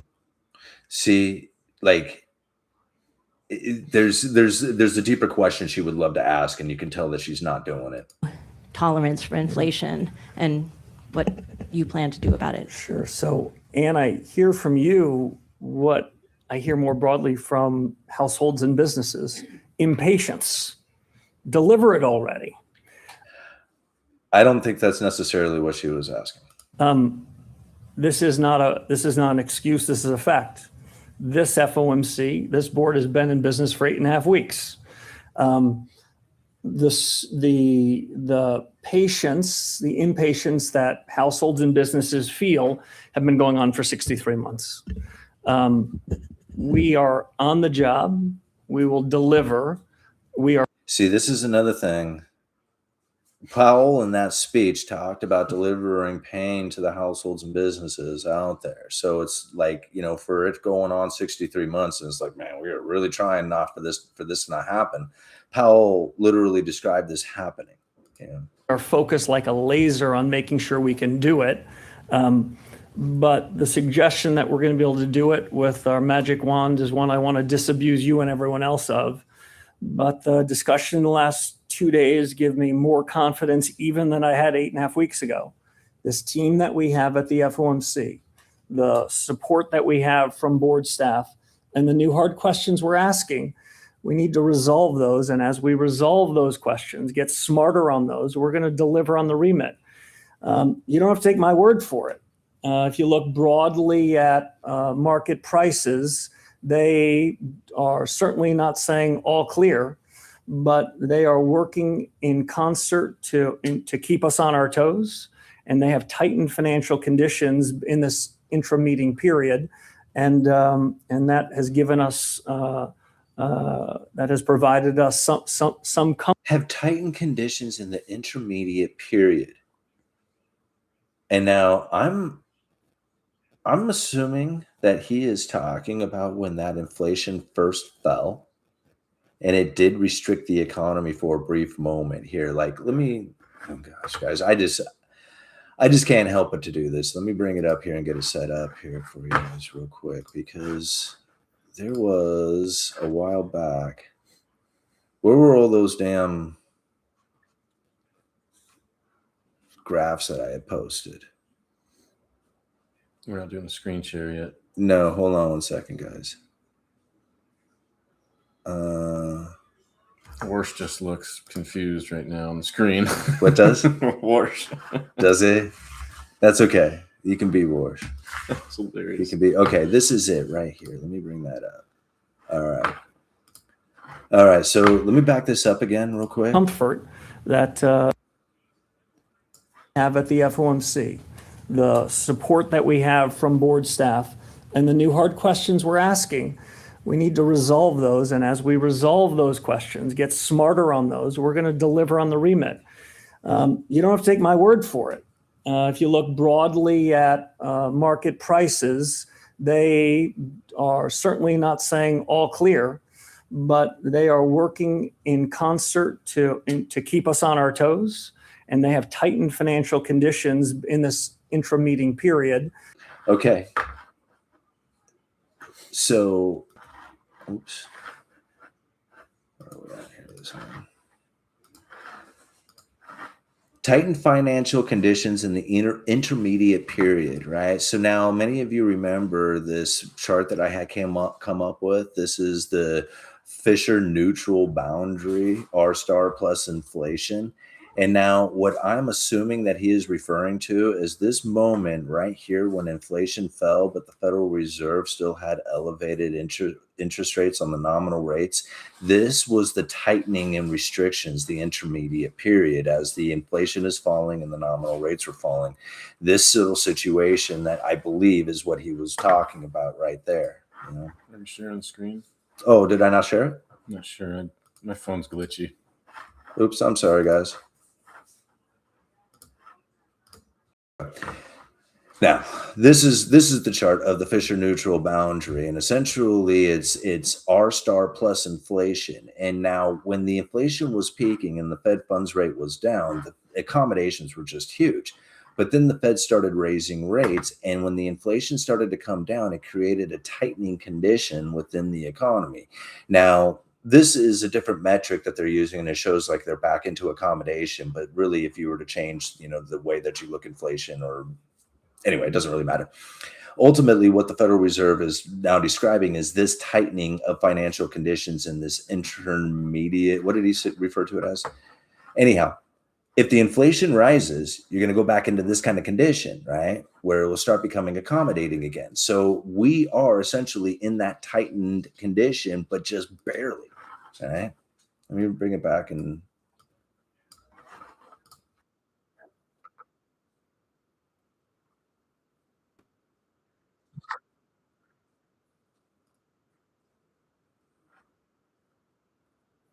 Had 8.5 weeks ago. This team that we have at the FOMC, the support that we have from board staff, and the new hard questions we're asking, we need to resolve those. And as we resolve those questions, get smarter on those, we're going to deliver on the remit. You don't have to take my word for it. If you look broadly at market prices, they are certainly not saying all clear, but they are working in concert to keep us on our toes. And they have tightened financial conditions in this intra-meeting period. And that has given us, that has provided us some comfort that we've got the ability and capability to deliver. That's it right there, right? They have tightened conditions, and they have also made them accommodating in the elevated nominal interest rates. And it's based on the inflation and inflation expectation. And essentially, he just said it right there, that they can deliver on that. Clear, but they are working in concert to keep us on our toes. And they have tightened financial conditions in this intra-meeting period.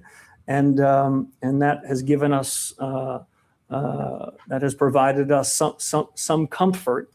Provided us with some comfort that we've got the ability, that we have the ability and capability to deliver. That's it, right? It's them using the expectations to push the inflation around while they stay still. This will either tighten or ease financial conditions. He doesn't describe it in straight up, but that's essentially what it said. Is your read or your, I guess, faith in markets' ability to sort of make a judgment and then you to take signal from that judgment, how does that affect you when you come up on the September meeting and markets are seeing a near 100% chance of a rate hike as they see now? How does that feed into your decision making and your thinking? I love this girl. She is so so nervous, man, but she is asking fairly good question. He looks like so frying. Yeah, he was like, you look at her, you're like, I am going to kill you when I get out of this room. Fall asleep at night. Yeah. We're not going to be constrained by market prices. We're not going to be constrained or take verbatim from what the market's doing. But I think it's useful and to understand that markets can be a very good source of information, not a determinative source, not a perfect source. But if we're trying to land the plane and deliver 2% inflation, and we take a very useful source of information and we get it all fogged up by giving it our own forecasts, by providing rolling commentary, I can assure you that we're going to have less information, less ability to land the plane successfully and deliver price stability. We're just trying to make sure that that source of information is as direct and unfiltered as possible. It isn't to the exclusion of data sources and opinions and other surveys. But if you're hearing from me, we wanted to make sure we were getting a better source of information. I think in a relatively short time we are. We'll go to Brian Chung for the last question. Hi, Chairman Warsh. Brian Chung with NBC News. So you said you'd be open to having press conferences when there's news to make. So today, no change to rates, no forward guidance. For the average household, I guess, what was the news today? So apparently it was news that I had a press conference. Let me just see if I can offer some clarity on that. Between now and year end, my predecessors and the Federal Reserve committed to press conferences this year. I'm committing to press conferences this year. That might be news to the people in this room and of no particular interest to your viewers and your and your readers back at home. What I can offer as assurance is that the Fed's on the case, that this Fed chairman feels better about this board and this committee's ability to deliver than I did when I showed up here on the first day. And I showed up pretty confident. I've been heartened by the reception that I received. No doubt in some of your commentaries today, you'll talk about a divided Federal Reserve. Well, that's not the feeling I felt the last couple of days and the couple of days before it. What I felt was a group of professionals, all with different perspectives, different views, different judgments, but eager to roll up their sleeves and have a family fight, and eager to reform the way in which the Fed does policy, a keenness and open-mindedness and curiosity about that. So we have a far better chance to deliver on the remit that Congress gave us. And so I want to leave you with the optimism of a new central banker that we're committed as ever to deliver and to offer an assurance we will. Thank you all very much. All right. Oh, all right. Well, I mean, everybody's going to have their own ideas, their own thoughts on what it is that's happening out there. But to me, when I listen to some of the things that were being said there, I really do hear the credible threat theory just coming clear right through it. To know about how it is that the nominal interest rates holding still and the rising inflation expectation will lower the real interest rates and stimulate the economy is very difficult to understand. But once you have grasped that idea and then search out how that occurs, it becomes very evident that they are pushing the inflation expectation while keeping the nominal interest rates still to lower the real interest rates. You heard them. The real interest rates are rising, all that other stuff. What the reality is like this. It's very much like what I had developed here on this chart. Okay? Now, this chart isn't exactly accurate. This legend is right in the middle of it all. But to really understand this in its entirety, the blue line is the nominal interest rates. This is what the Fed funds rate are. When you see it on the TV and the Fed has set interest rate policy, this is the blue line that they are talking about. This orange line is R star. R star is the neutral interest rate when the economy is operating at its potential alongside low inflation and stable prices. It's when all the shocks have been removed. This red line, this red dotted line is the inflation, core inflation rate.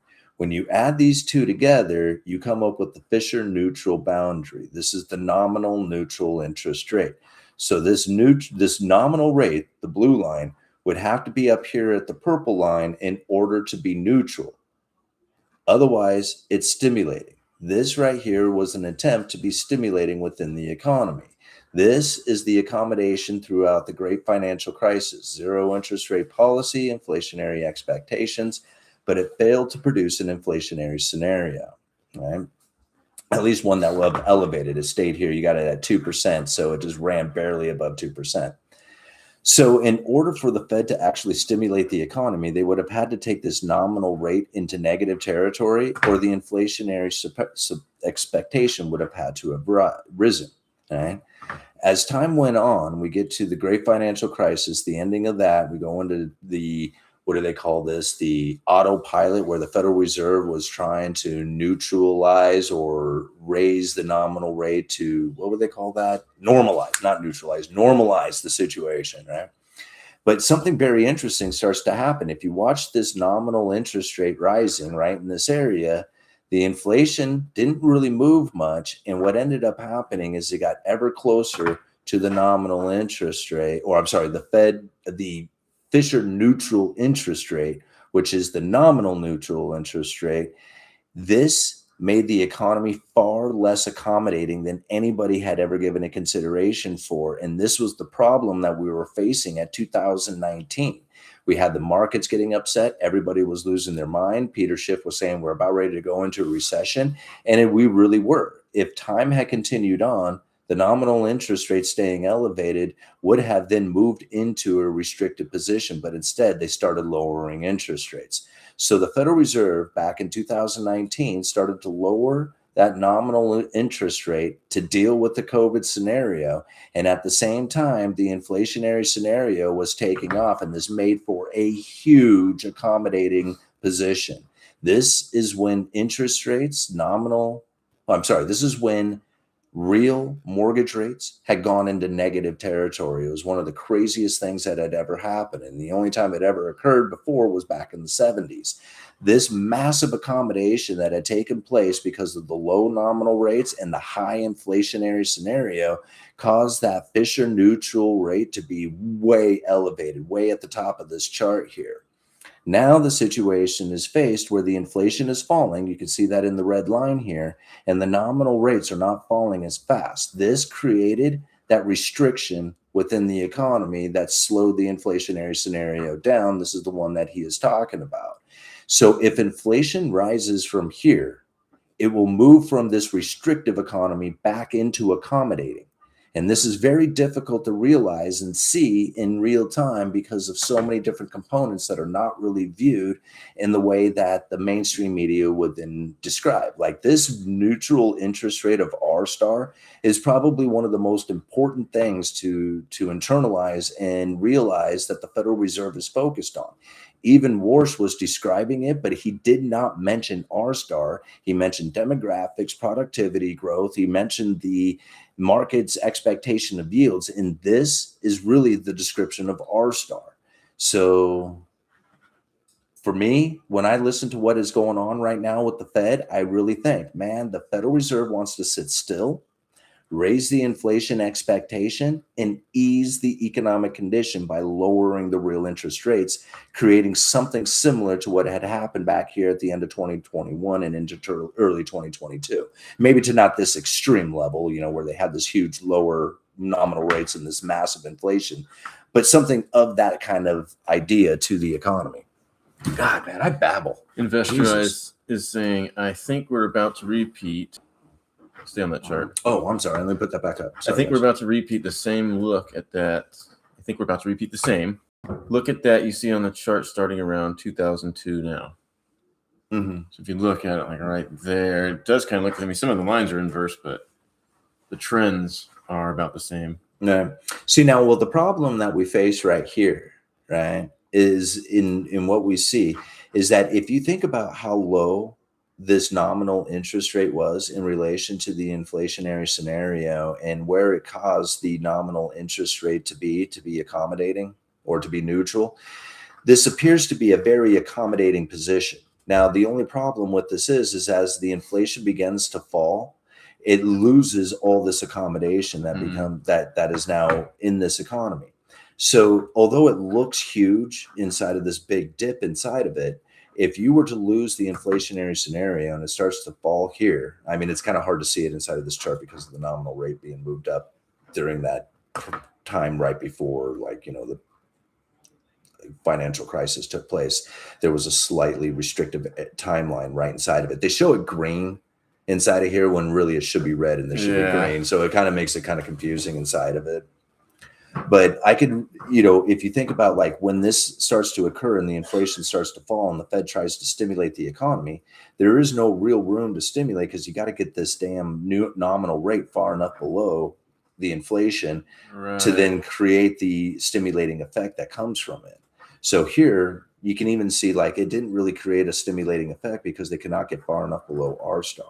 Right? Even with the inflationary scenario, it still was not that stimulating as far as an economy goes. It looks like it because this huge, you know, big red area within it. But the real stimulation came when the Fed funds rate fell to the lower bound of 0 and then inflation peaked right up here. This was the real stimulation that took place within the economy. And this is what sent the housing market into that haywire at the end of 2021 into early 2022. Yeah, that's a big spread. Yeah, it's because this inflation being as high as it was and the nominal rates being as low as it was created the essentially low real interest rate environment that had gone negative. I mean, it literally was offering up negative real mortgage rates into the market at that time. So again, if you raise the inflation expectations, you will essentially start to create this sort of scenario again, not to this extreme, but into that kind of idea. Deja says it looks like a great roller coaster. It does look like a great roller coaster. It's hard to see it. Like once you grasp all these different pieces, it's like it just pops and becomes very clear. But man, there's a lot of lines to try and understand inside of all that. Yeah. I love that chart. I love that chart. It's not like incredibly accurate where the numbers are, but the general idea of what it's trying to portray is very good. You know. I know. How long have we been going? Almost 2 hours. Oh my goodness. Do we have any other questions? Any other ideas? Yeah. I mean, if I was to focus on anything from this at this point, like that press conference is very confusing to try and get an idea of what it is that's happening within monetary policy. To know if the Federal Reserve holds rates steady and the inflation expectation rises, right, which we are most likely going to experience, it's almost baked into the cake. Even if the Fed was to move at this point, there's a lag period that takes place. The next 6 months, in my opinion, are going to become very accommodating. Not very accommodating, less restrictive, moving into accommodating. And that's going to be the general like direction that it goes to until the inflationary scenario either falls or the Fed actually raises their nominal rates. So as most people are looking to the economy to become restricted in order to combat the inflation, I think quite the opposite is going to happen. And you're going to find the economy becoming more accommodated, not for the wage earner. They're not going to feel it. It's going to be the asset holder. They're the ones who are going to feel the benefit of a lower real interest rate environment. Francis Dish was asking if we have a longer chart dated back to the 70s, early 70s, like Nixon era. I don't on that one, but I mean, really, even like mid 60s would be good. Yeah, I mean, really, I think if you were to just use AI, you could probably plug these metrics in and take it back as far as you want. Hold on, maybe. How far did David take his back? Here's one that goes back to 2002 with the legend removed. This is actually a little bit better. Let me share this one with you guys. This is a better chart for you guys. And it has a little bit, you know, and then it actually shows like the blue being accommodating and the beige up there being restrictive. But this goes back to 2000s. Lead Pray Hodl Nick is also saying add in midterms as well for less restrictions.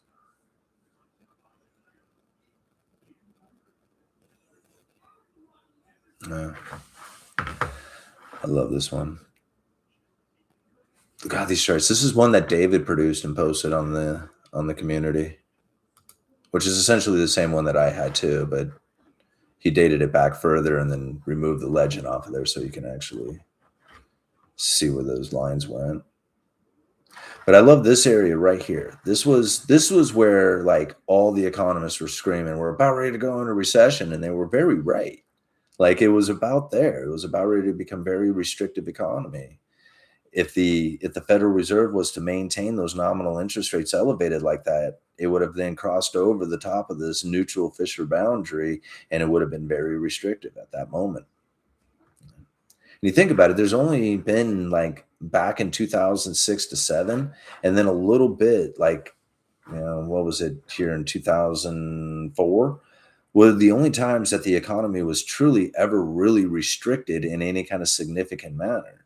You know, otherwise it's always in a state of accommodation, which is weird to think, right? But not really. I mean, that's just how they operate now. Yes, one of Justin's comments too is that was their like underlying mandate is to stay accommodative, basically. Mm-hmm. Yeah, Justin noticed that and mentioned that, the first time when we brought that chart up, he was just like, it's always in a state of accommodation. Memory Man's asking to pull up the DXY. We have that on the... No, I don't have that, but I can right here. And I gotta say, man, I'm impressed with your screen shares. Whose? Yours. I'm tech-tarded. I wouldn't even know what to do here, sharing screens. Oh, well, I kind of figured out how to do one of them, and then that's so cool. DXY. How do I get that one up?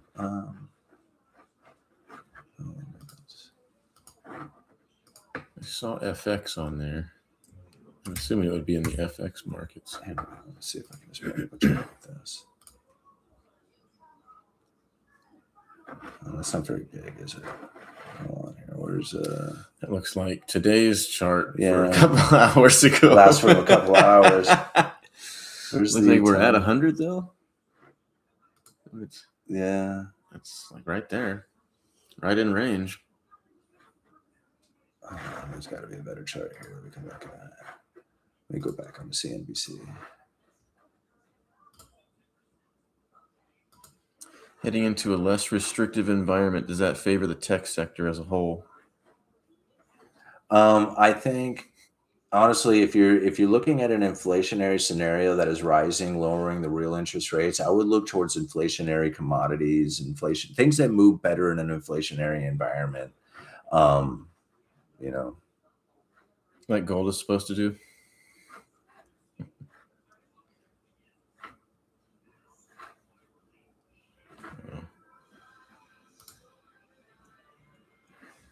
There we go.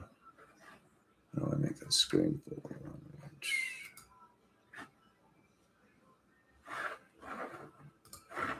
When the data tracks in from here, it shows. So what are we looking at on here? I mean, I see the,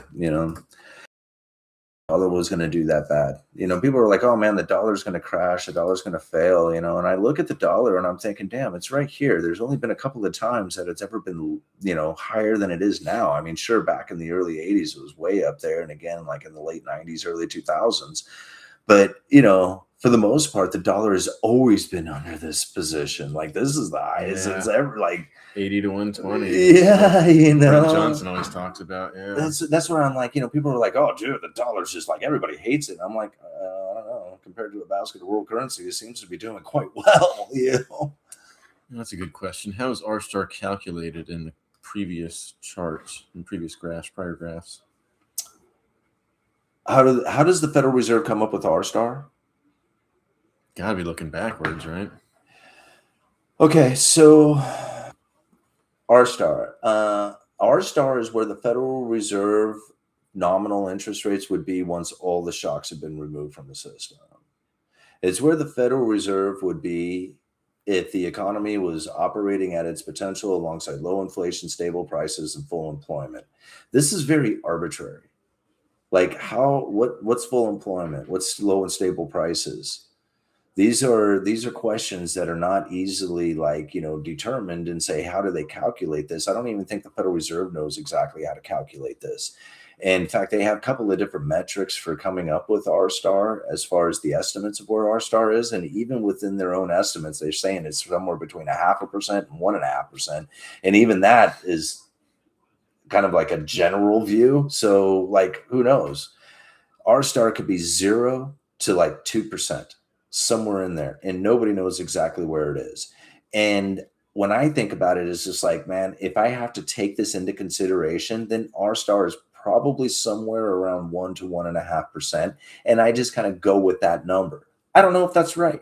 I really don't, right? I mean, I have to go off of what the Federal Reserve is saying. But if you think about it, okay, so the Federal Reserve, if they were to be operating at this R-star environment, if the Fed was there operating at its potential, or the economy was operating at its potential alongside this low inflation and stable prices, and the shocks have been removed, there's no inflationary scenario that's running up, right? It's at 2% target, and the Fed is at 1.5%. If they run into a downturn If there is any kind of economic crisis, any kind of financial conditions, they cannot drop the nominal interest rates before running into the lower bound and get far enough below that R star in order to stimulate the economy. And this is the major restriction that has taken place within the Federal Reserve's monetary policy, and that still exists today. That's why I keep saying the lowering of interest rates is not an effective tool for stimulating the economy. Unless you have inflation running rampant at the time, which doesn't make sense that the Fed would lower rates during that. Unless that was to take place, that the Fed would lower rates during an inflationary environment, there is no stimulating the economy with the lowering of interest rates. It does not exist anymore. And that's not something that people understand or even have internalized, right? It just doesn't exist. R star is too close to the lower bound of zero. If the Fed could take interest rates into negative territory, now we got a different story. Like then they could stimulate the economy with the lowering rates. But unless you can go past the lower bound of zero, it doesn't work and it ain't going to happen.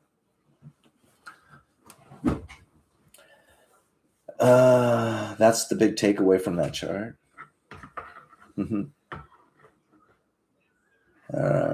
Maybe there are some supercomputers, AI, or an army of PhD economists nailing down R star to a T. Okay. I mean, but even inside of it, like it's R star in the neutral interest rate or the low R star environment is based off of demographics, productivity, growth, and the heightened demand for a savings and driving interest rates lower. That is something that is kind of relative to the moment, right? It's not something that you can predict or even, understand in real time. So no, I don't think the supercomputers or AI could ever figure that out, right? I don't even think that's even a real equation. Like it's constantly moving and different factors driving it around, but it's close to zero somewhere, right? Like that's the important part. It doesn't need to be an exact number to understand that it's too low, right? It's just too close to the lower bound of zero. And that's the problem that the Federal Reserve is facing with stimulating the economy with the lowering of interest rates. It doesn't work. It can't do it. Investor Eyes got a question right above. Investor Eyes, man. I like this guy's questions. Sorry to repeat, but what do you guys think of in early 2003, the approximate real rate was negative 1.75%. Do you think we are closer to 0.5% to 1.5% real rates today in the US? Yes. Investor Eyes, I would agree that we are very close to neutral, very close to zero on that. If the inflation, we don't know exactly where inflation is either. So if inflation is higher than even is being stated out there, then we are definitely moving into accommodating, all right? Because we are very close to zero on the real interest rates. The nominal interest rates, the inflationary scenario that we are experiencing right now has left the Federal Reserve essentially at neutral. And if inflation rises, the real interest rates fall and it becomes accommodating. And so, yes, I think we are very close to those numbers. I couldn't tell you if we're at 0.5% or 1.5%, but I would assume that we are very close to those numbers. And I bet you we're closer to the 0.5% than we are to the 1.5%.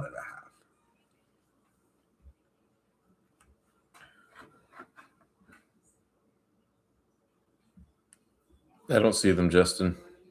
What is it? I was going to type it, but I don't see Justin's comments on R star, and my phone's super glitchy. So Is it it's really tough for me to type if comments. My explanation didn't reach you. Yeah, he had 4 typed comments about R star. Oh, the incorporation of the Fisher line inflation plus neutral rate, aka R star, and comparing that line to the Fed's rate compared to the Fisher line is the true stimulant and restrict. Yeah, that's that it's in that part. I think is really to start viewing. Somebody said something the other day. I don't know. I forget exactly what they brought up. But they said something about getting an interest rate on their loan or something like that. And I immediately thought to myself, well, if inflation is running at this and you got this kind of a real rate. And that was weird. I didn't even realize I was doing it. Like I started thinking in real rates as opposed to nominal rates. And now that I'm thinking about things in real rates, it's almost like hard to see things in the nominal rates because of what happens with the inflation expectations in relation to it. Because it's almost like if you don't incorporate these two components together at the same time, then there's no way you can, oh jeez, shit, I mean, there's no way you can really see, you know, what it is that's going on within the economy and whether or not it's restrictive or not. Because if we just go off of the idea that when the Fed raises rates, that restricts the economy, we miss out on the opportunities that have presented themselves in the past that then show that the economy was far less restricted during those times. Very much like when the Federal Reserve was raising the nominal interest rates and inflation ran incredibly high, it forced a negative mortgage rate, negative real mortgage rate into the economy. A lot of people wouldn't have seen that because they saw the Fed raising rates at the time thinking this is going to restrict the economy, but quite the opposite was happening. All right. Nobody could really see it at the time. Even I myself was getting a negative real mortgage rate, but I wasn't thinking about getting a negative real mortgage rate. All I thought was the housing market was about ready to crash because interest rates were going to rise.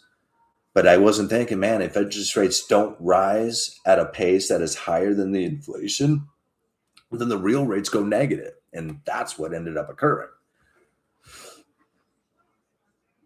Hey, thank you so much for the $5 Canadian there, Investors Eyes. I really appreciate that, man. Very much for the support. Thank you. Looking at everything at real rates lens is a great way when you primarily focused on assets and not worried about wages and cost of living. Yeah, and that ends up being the case.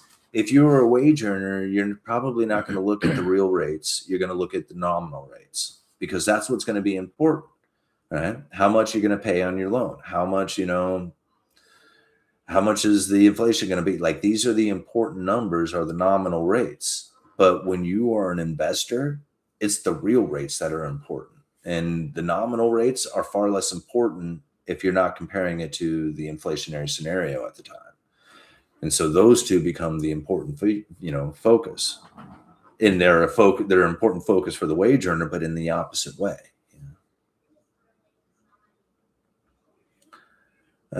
Why does Egypt have 40K soldiers on their border? Couldn't tell you.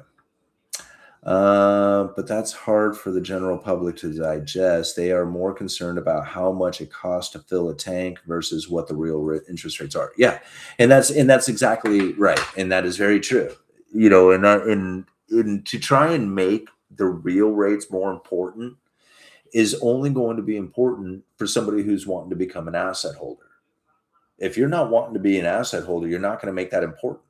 And in fact, you're going to be argumentative and you're going to push away from the idea of looking at the real rates. And you're going to say, hey, man, we need to talk about things that are more important.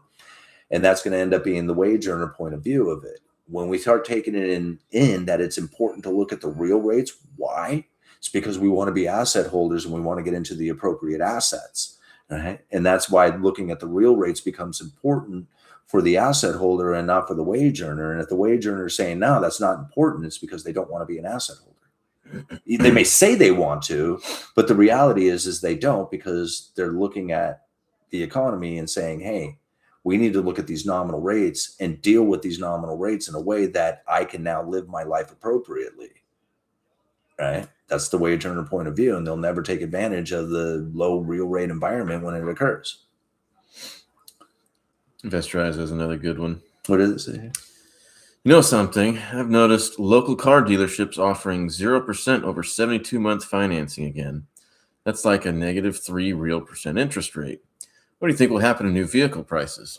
Boom. Investor Eyes. Very good call, right? Very good call. You get a negative real rate when you take out a 0% interest loan on a 72-month. That is a negative real interest rate loan.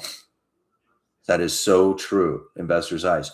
What happens to the asset price? Like the asset, a car's an asset. Yeah. What happens? Right. What happens? I mean, it has value to it, although it does. But what happens to the underlying asset price? The item's price. Yeah. Right. The item's price. It starts going up because you can get a negative real interest rate on this damn item. So Which is funny because the loan is the asset and the vehicle is the liability. Right. And so when you think like when these car dealerships or when these incentives start to come out, where does the product go? And then what happens to like the stock price of these companies? You know, like they're the ones who really get to literally offering up negative real interest rate loans to buy an asset, their asset that they're selling, which isn't an asset at all, right? It's a car. Yes, these comments, man. Chat's on fire. What's that? Car prices need to remain high, otherwise GDP goes down. Yeah, I need some new plans flowing, seeing some 0% financings and going for it. Yeah, you think about it, like if you got a credit card that has 0% interest for a year, and you were to spend money in an inflationary environment that is running like rampant, you know, and you're able to pay that thing off in a year. Think about it. You could borrow money at a negative real interest rate, like get a hold of an asset. And then by the end of the year, hope that asset has moved up in price enough that you can then pay it, you know, off, or, you know, just have something that's worth more than what you had originally purchased it at. But, you know, to think in real interest rate terms then like opens up the view of opportunity in a much broader way. I'm not going to type it. Yeah, the car price goes up because it's attached to an asset, which is the loan. But meanwhile, the car is depreciating. Yeah. So is it staying neutral? It seems like car prices would go up and then revert back down. Well, that actually does take place. But when you think about it, during the negative real environment, used car prices shot through the roof. So they did actually go up, you know, and like, you know, everybody says car prices go down, but that's not necessarily true, right? There was a time in which car prices went up, and it was that negative real interest rate environment that was doing it.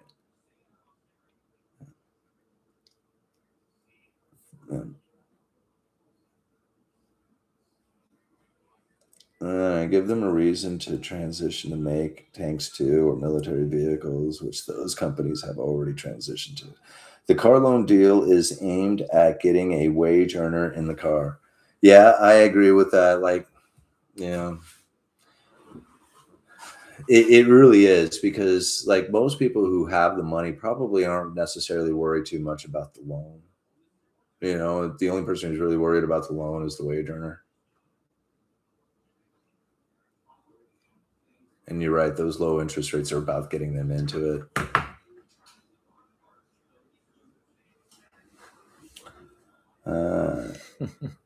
They get you locked in. Used cars in general have gone up like crazy since 2020.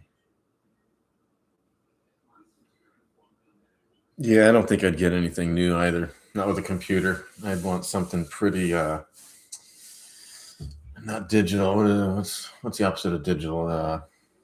I don't know. I got my eye on that $500 Toyota over there on the corner down the road here.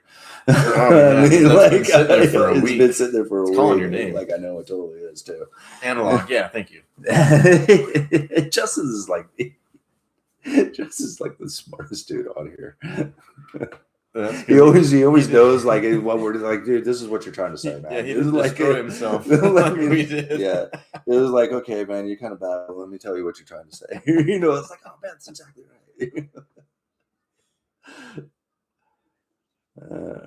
I do that all the time too. I'll brain fart. I've got a vocabulary, and sometimes I can use it, but I'll forget it a lot too. I just make up my own words. Yeah, I was just like, well, whatever. I don't know what the hell that means, so I'll just make one up. UNC, what's that? Where did that come from?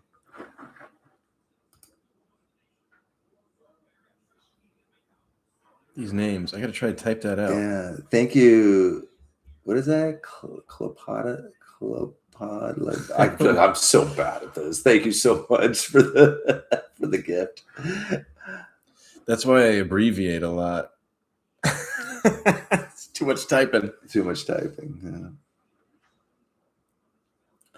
Just got 5,600 2016 used Subaru. Used car prices are fire right now. Great time to buy, but picking up good miles per gallon. Yeah. Yeah, I got a new engine and tranny to go buy here really, really soon. Really soon. Yeah, what do I have to do? I have to get rid of the escape. And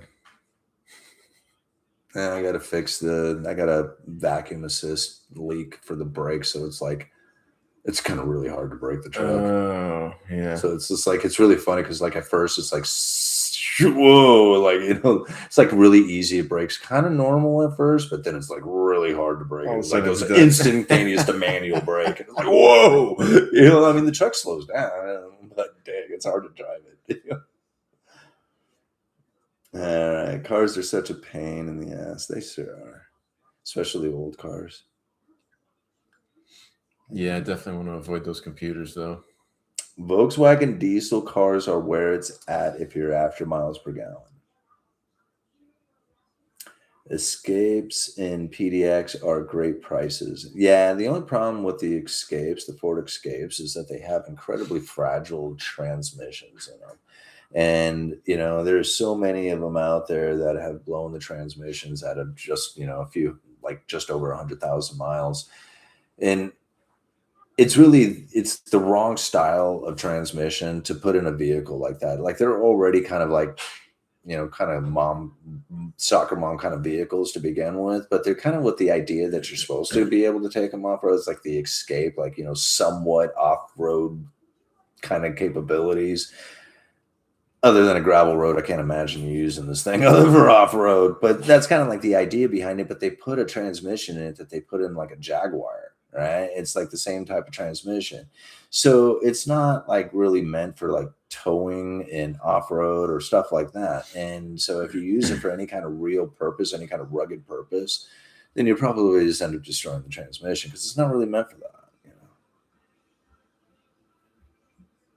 Not that I know anything about transmissions. It's just what I've learned from them,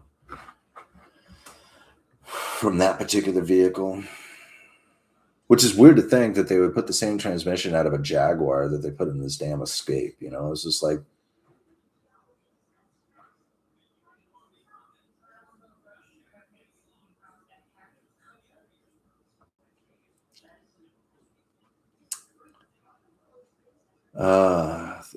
appreciate you guys and a great review of Warsh. Well, thank you. I appreciate you guys hanging out and, we break that stuff down. I mean, honestly, I don't know anybody else who's going to listen to that and hear the things like we have heard, and we have shared. Like they're just not going to hear it the same way. And, even I myself was just like, they're lying or whatever. Like everybody's going to do that kind of thing. Like, hey, they're screwing these part up. They don't know what they're doing or whatever. And every economist seems to have that kind of view of the Federal Reserve. But to understand like the Federal Reserve in a different fashion of one that you don't necessarily listen to the words, you don't listen to the narrative, you don't listen to any of that stuff out there, but you focus in on a couple of key things, right? That being the inflationary scenario, the nominal interest rate, the neutral interest rate, and what it is that is now taking place with the elevated inflation and how it relates to that nominal rate, because that's going to show the restriction or the accommodation within the economy, regardless of anything else that they say. Like it doesn't really matter what else they say. If those components are lining up in that fashion, then that's what you're going to experience within the economy. So to me, when I think about it, man, the Federal Reserve is sitting still. Even if they were to adjust rates, it takes 6 months to a year before that impacts the economy. The inflation expectation is rising, even though they have promised to deliver on a 2% target. The immediate inflation expectation is being elevated. We know that because they're threatening about raising rates. That right there will then force that inflation expectation higher, lower the real interest rates, and then make the economy more accommodating. And that, I feel right now, is now baked into the cake. The initial shock, we see the markets, getting reacted like they do, where you see this big drop, but give it time, right? And we'll find, the economy is like, man, look at this resilient, booming economy with all these people working.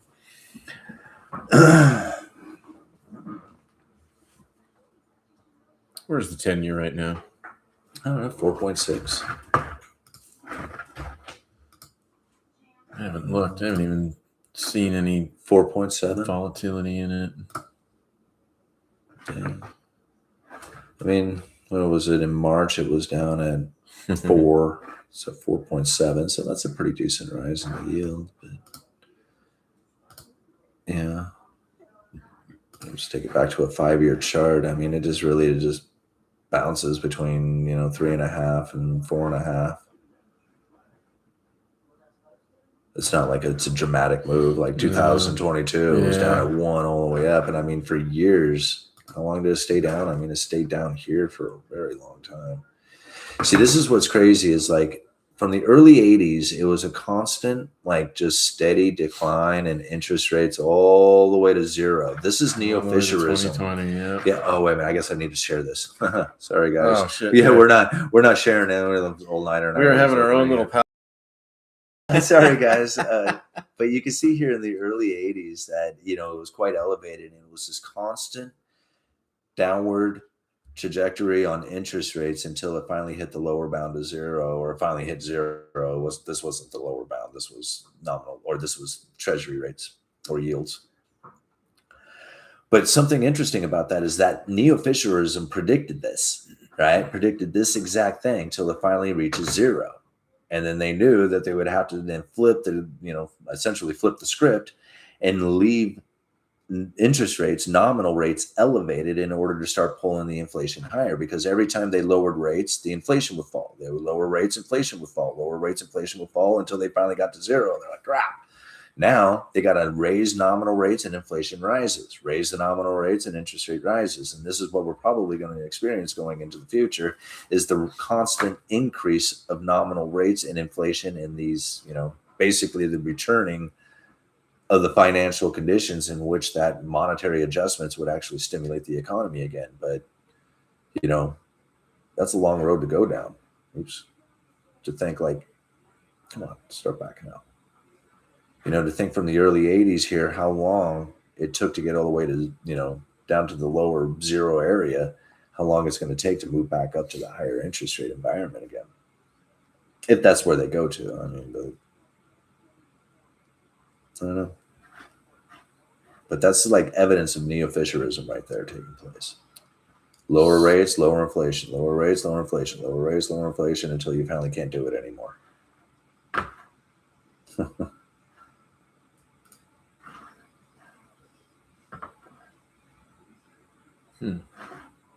And climb out of it slowly. Yeah. And then again, like, how do you get out of it? You got to keep the nominal rates elevated.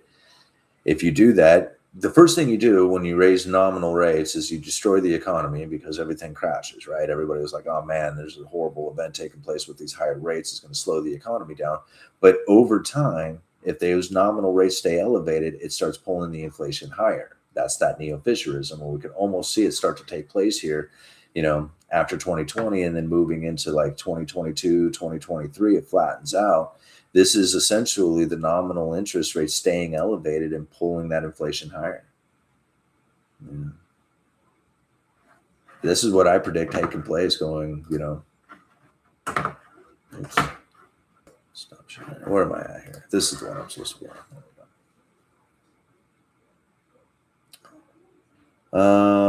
Yeah, I feel as if I have felt the end is nigh. All the circular economics has a lifespan. Was the chairman on the way down the bad cop, and now we get the good cop chairman as interest rates rise? Oh yeah, bro, that's a good way of looking at it. See, Justin, that's actually a really good way of looking at it, man. We're trying for you. Darn, inflation got us again. Don't worry, buddy. Here, come on. You're my friend. We're doing this. You and me, we're sticking together. Screw that old guy. He was causing like you. Hey, totally, dude. We're getting inflation down. We promise. That's a good call. That is a very good call. Warsh is the good cop. Powell is the bad cop. Family Feud is a design feature. It really is. Absolutely, it is. Nailed it. Haha, smart cookie. Larry. Larry's up in the house. He did say, trust me, it's good for the economy. No, I'm sure the credible threat theorists are going to, really start breaking down what Warsh said and fine tuning like each little segment of it. We're going to find a lot more information than what I, was picking out through, that initial run through and what we were hearing. there was a lot said inside of that speech, and there's a lot that we could view and give meaning to in different directions. Like I said, most people are going to end up listening to what it is that they are hearing out there, thinking that the idea from the Federal Reserve is that they're trying to bring this inflationary thing down, right? But the reality is that if the Fed sits still and the inflation rises, we're going to have an easing in economic conditions. And that is what I've been trying to focus in on and look at as where it is that I can position myself accordingly in that time. We know that the initial shock to the economy is going to be very much in line with the narrative, right? The Fed raises rates, it slows the economy down. But give it time, what we are seeing is the reality of neo-Fisherism, and that is how we have to play this. Trust me, bro. Yeah, that's kind of what it was. Trust me, bro. Mm-hmm. Well, you don't have to trust them. It doesn't matter. It's just like trust or not. It doesn't mean anything. All we have to do is just like, okay, well, you're going to bring inflation down, and we'll look for that, but it doesn't happen. So we know that the economy becomes less restricted. It lowers the real interest rate. So it's like we can trust. It's like, hey, man, go for it. But we know what the reality of the situation will be if you're unsuccessful, right? Because most likely you're not going to be able to, bring the inflation down in any kind of significant fashion by talking about it, in that reality. Like we have broken supply chains, broken, the tariffs, all the other stuff that would then create it. Anything that the Federal Reserve does doesn't really affect those things that they're blaming on inflation. So they're going to use that inflation to their advantage, which is totally working out. At least the way I see it, it is. What does this say? Self-education. Oh, self-education. I love it. Oh, they are together. Watch out. Self hit me up and came out to Gary, Indiana. I think he traveled something like Really? 4 hours That's one cool. way to come and hang out with me for the day, and then traveled back another 4 hours. That was great, man. I really do appreciate that. That was really special. Oh, that is very cool, That man. was Right really on, cool. self-education. That was a when I really was cool out in move, Gary. man. That was a cool move. All right. Are we done here? We're 2.5 hours into this. All-nighter wants to keep going. He's all-nighter at it, man. Oh, man. I got a flight in the morning, too. Yeah. Taking off at 7:30 here and flight out at 10 something. Yeah, 10:45 flight to get out to Jacksonville, Florida. Do a quick tile job. Yeah, then go back to San Diego for 2 days, then head out to Gary, Indiana for another week. Go back to San Diego for 2 days, head out to Arizona for another 2 weeks. Yeah, we were 6 states in less than a month. Oh, man. I don't think I'm paying for any of the flights either. Really? No, I'm paying for the one to Gary. To Gary, yeah.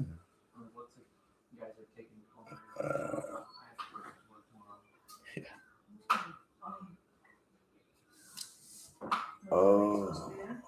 11. Okay, well, we'll do our best to get back and get you there in time. Hustlers, yeah.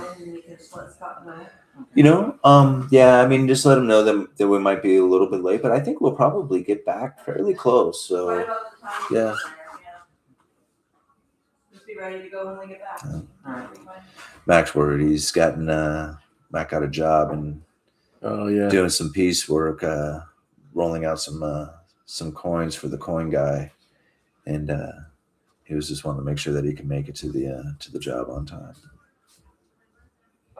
Love the responsibility. Mm-hmm. Being aware of it. He was just like, well, if you guys aren't going to be here, I need to get it right. Yeah, how many other 18-year-olds are going to do that? Yeah. Most of the 18-year-olds I know are going to say, hey, that's my excuse. That's my excuse. I couldn't do it. That's my way out.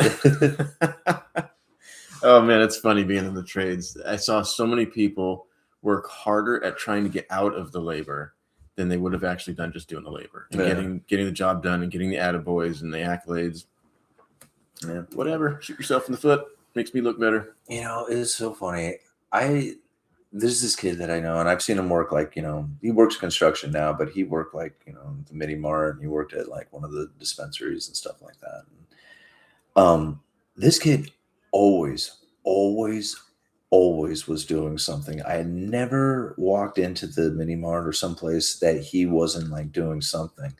And, you know, I told him one day, I said, dude, you're the only one I've ever seen come out here and like sweep the parking lot, like sweep up little pieces of litter or whatever. And he takes a cigarette out of his mouth and he was just like, yeah, I don't know. They just don't get into it. When he's smoking a cigarette, I'm like, oh, it's your cigarette. Like he's smoking, like he figured I could, well, if I'm outside, I could smoke, you know? And so he's like, he's out there working. They're like, dude, you're doing a great job working. He's like, so thanks, you know, and he's found it just a way of smoking cigarettes and not have to like, you know, be caught smoking and like on a break or something. He's actually working and smoking, you know? And so That's so funny. so yeah, when he wanted a cigarette, he'd just go out and sweep the parking lot, you know? Well, I was in Alaska. I'm in the bunkhouse, and everybody else is they're screen queens. They're on their phones. They're just glued to their screens, and I'm not. I'm up. I'm walking around. I'm doing things. I'm finding problems to fix and things to improve and decorations to put up. Like anything I can do to keep my body busy. I love that though. But it's funny because they always pointed out that like I'm constantly moving. I'm the hummingbird. They call me a tweaker. I don't. Not at all. Never. Never was. Never. I like my teeth. I like my sanity. Oh man. Buys the company and trades it for shareholder value.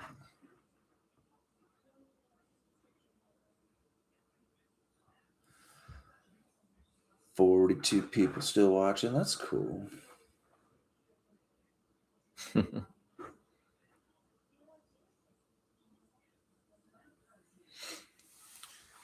Oh, I got another topic. All right. I'm open to the possibility of going back up to Alaska next year just to fish the peak. So like a 2-week window, not my 7-week window, because I had never really thought about going up there just to fish the peak. And I don't really want to leave my crew stranded. They're hurting for crew. So I may, if my schedule permits, I will not accommodate it. But if my schedule permits, I may go up there and fish just the peak for like 2, maybe 3 weeks. Very dependent. I will not accommodate it, though. I will not pursue it. I'll just kind of make myself available if possible. Just putting that out there. Yeah. I may have lied again. 2 years Goes in a on row. to it. It was just like, oh god, I gotta get 2 back up years in a there. row. I'm trying to retire. I swear I'm trying. Poor fish. Oh, In my man. opinion, you should buy dividend stocks in a salmon fishing company. Yeah. I don't know. Is there? I don't know if they pay dividends. But Yeah, is there a publicly held stock fishing company? I'm going to share Nick's link again. Oh yeah, definitely. Yeah, I'm learning. Well, I knew it all the time, but I'm learning that I have zero control up there. I cannot control how many fish we catch. I can't control the conditions of the boat or the weather or the price that the cannery pays us. I have very, very little control. Yet when I go out to Gary and I go and force appreciation, I'm gonna have a lot more control. I'll have say over what I do, not so much the weather, but I'll be able to sink the nails the way I want them done, and I'll be able to set the price, and I'll have a lot more control. That's the purpose. That's the point. Yeah. You know, and it's kind of the difference in the idea of leveraging as opposed to like the work that you do right now, being able to get paid for that in the future as opposed to the work you're doing right now. It's just like, you know, it's like postpone the payment because you got to wait to get paid, like for your hours or whatever. But to do work right now that at some point in the future is either like, you know, paying you residually or, you know, accumulating some kind of wealth and asset value or something that you can sell off. You know, that's the difference in the mindset. Like, again, that's the asset holder versus the wage earner kind of view, you know? Yeah. Those fish pay me one time. All right. That's the wage earner view. Rent is per month. All right. Feed my cat lots of fish. So thank you. I have taken maybe 2 pounds of salmon eggs home with me. And that goes to my catfish, and I'm gonna build a tilapia pond when I get home. About 1,000, maybe 800 to 1,000 gallon tilapia pond. That's gonna be cool. So I'm gonna feed them salmon eggs. I'm excited about that. My catfish went from, I want to say 4 inches, little channel catfish went from about 4 inches to about 16 inches in a year. Oh, no. Just loving, what is it, chicken liver and salmon eggs.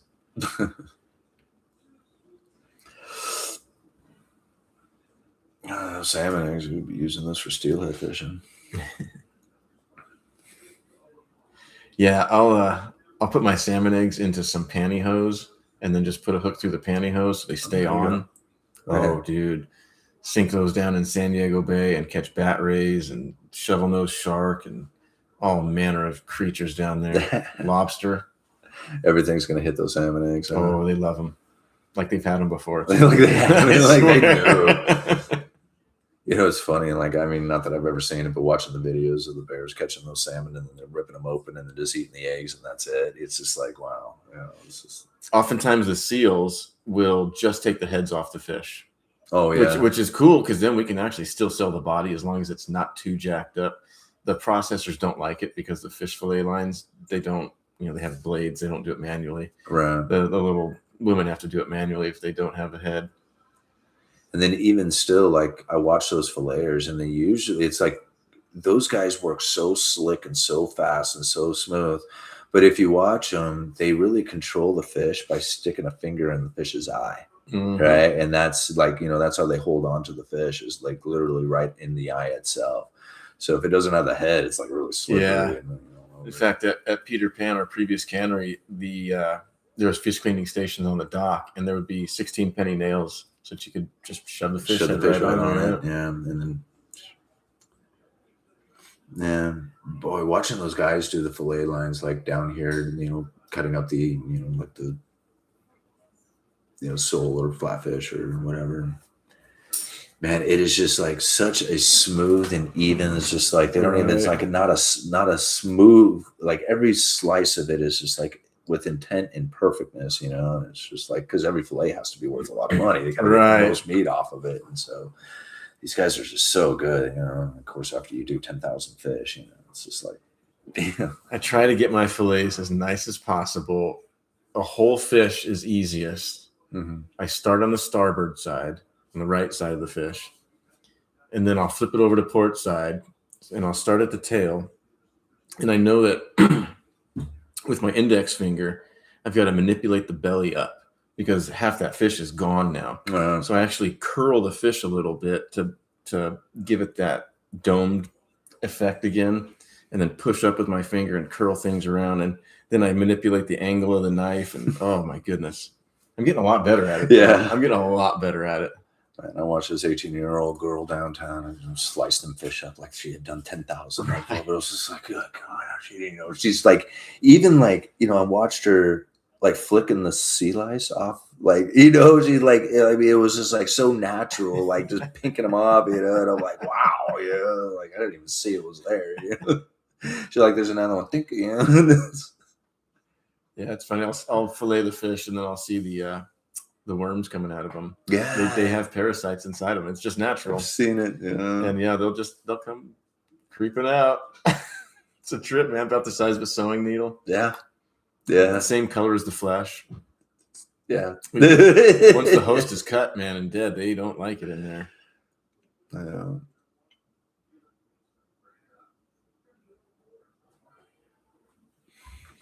Yeah, I was looking at the flounder. So when we fish really shallow, I was turning into a fishing channel now. Mm-hmm. When we fish really shallow, the net drags the bottom, and we'll catch flounders in there. And it really sucks because they've got this hook on their belly, if you would, and it's tough getting them out. But I always look at which hand they are. Are they right-handed or left-handed? I think, if I remember correctly, I think their eyes usually migrate to their left side, which I call them left-handed. It's one or the other though, but it's kind of like righties and lefties with humans. Like there's more righties than there are lefties. Same thing with halibut. Right, because then flounder are weird. They start upright and then they eventually flatten over, and their whole eye moves over to the other side. And the whole, you know, yeah, it's like their eyes are like they're so weird looking. Yeah.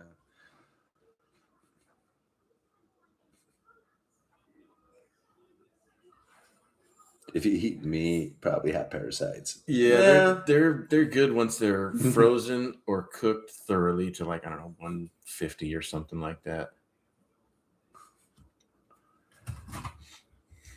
Yeah, I eat them. I eat parasites. I guess. Not I guess very I have well. too. Come to think of it.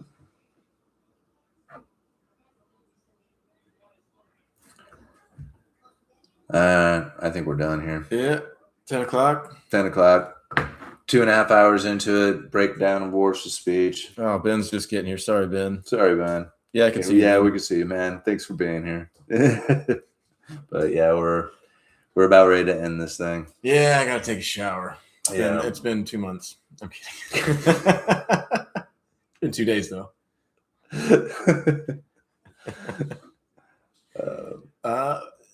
Actually, I think when I was up there for the 7 weeks, I only did shower about 7 times. Wow. I want to say 3 of them were early in the season, and like 3 of them were later in the season, 1 in the middle. God. I get, God, I would just be so, I would be horrible, bro. I would be so bad. Baby wipes, not hydrogen peroxide, hydrocortisone, baby powder. These things are crucial. Yeah. It's like survival tactics of Alaska. Keep the parts clean. All righty, you guys are awesome. Thanks so much for being here. Thank you, All Nighter, for participating in this one. And this was a lot of fun. I mean, I think the idea of what it is that's taking place within the Federal Reserve is a very confusing topic for a lot of people out there. And we have been really focused in on what it is that's being stated from the Federal Reserve as their main policy tool. And I think that's going to be more important now than just about ever. Really seeing some of the things that he's talking about and the confusion that is now happening within that mainstream media, to be able to, join in on a conversation or have a group that then shares in the idea of what it is that's happening through the expectations and particular focuses of attention like that of the neutral rate and inflation and the nominal rates, and not necessarily listening to the noise of what it is that's going to happen, but focusing in on those particular things that is happening and how those can actually occur into the future with an accommodation or restriction. Being focused in on that, I think, is different from just about anybody else's view. And I just love sharing that topic and that idea here. So thank you for being here. I want to remind people to check out Lead, Pray, Hodl too. Yeah, Lead, Pray, Hodl had a great conversation, about a 45-minute conversation earlier, talking about option trades. Super nice guy, very intelligent, has really good ideas on how it is to execute these trades and to, kind of get a better understanding of being able to position yourself into a cash flow with, the idea of just literally collecting premiums on stocks that you would typically want to own anyway. So seems like a really great idea right down our alley. So I'm really excited to learn a little bit more from him and to start executing some of these trades, some of these option ideas as far as collecting premiums on, cash positions, or what do they call it? Cash puts and covered calls. Right? Yeah. I got to make sure you get the terminology right. Cash puts and covered calls. All right. You guys are awesome. Links are right there in the comment section, both for the school community and for Lead, Pray, Hodl. But again, go check out Nick's site.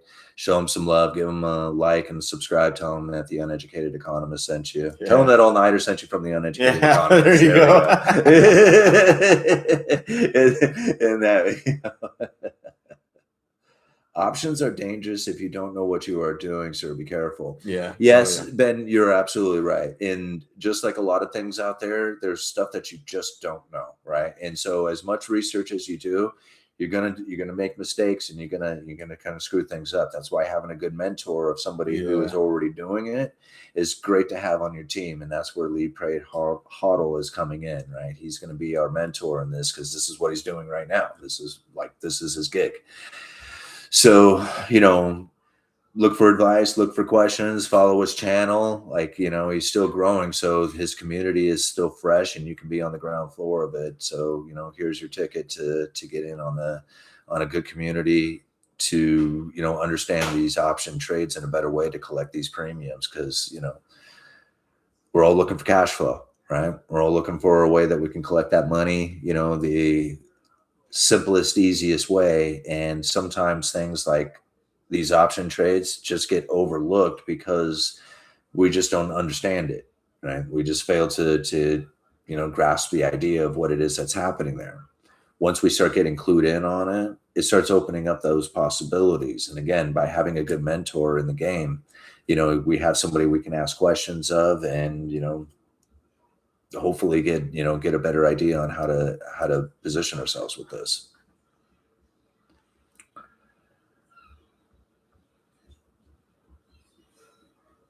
Lead, pray, hodl. Yeah, he's helpful and accessible. Yeah. What do you need? Yeah, and in All Nighter, like you said right here in the comments, you could jump into this game with a lot of money, because you have to think option trades are really down to like 100 share blocks, or at least that's what they seem to be. And so that's 100 shares that you have to be playing with. And if you're talking a stock that's, $50 a share, you're talking $5,000. But if you're talking like Ford Motor Company or AT&T, something like that, now you're talking a stock that is much more reasonable for that initial practice. I mean, think about it, $1,500 to participate in Ford, not a suggestion. I'm just saying that that's what the price is right now. And if you were to execute an option contract and collect a premium on it, $1,500, even if you made a mistake, that's a pretty cheap price to pay, and really, what's the mistake in buying Ford stock? You end up getting, buying it too high and have to hold on to the stock for a while. That very well could be the case. But, really, when you're trying to start off in something like this, starting small with like a $1,500 move as opposed to a $15,000 move, that's really where my mindset is on this in the early days anyway. Just learning how to collect the premium before you actually try to collect the premiums,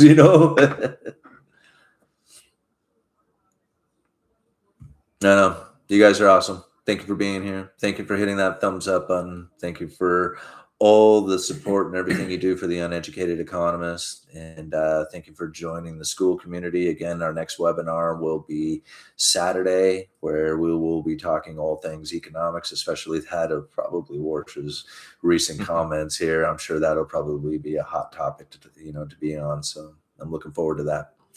Uneducated Economist. You guys let me know.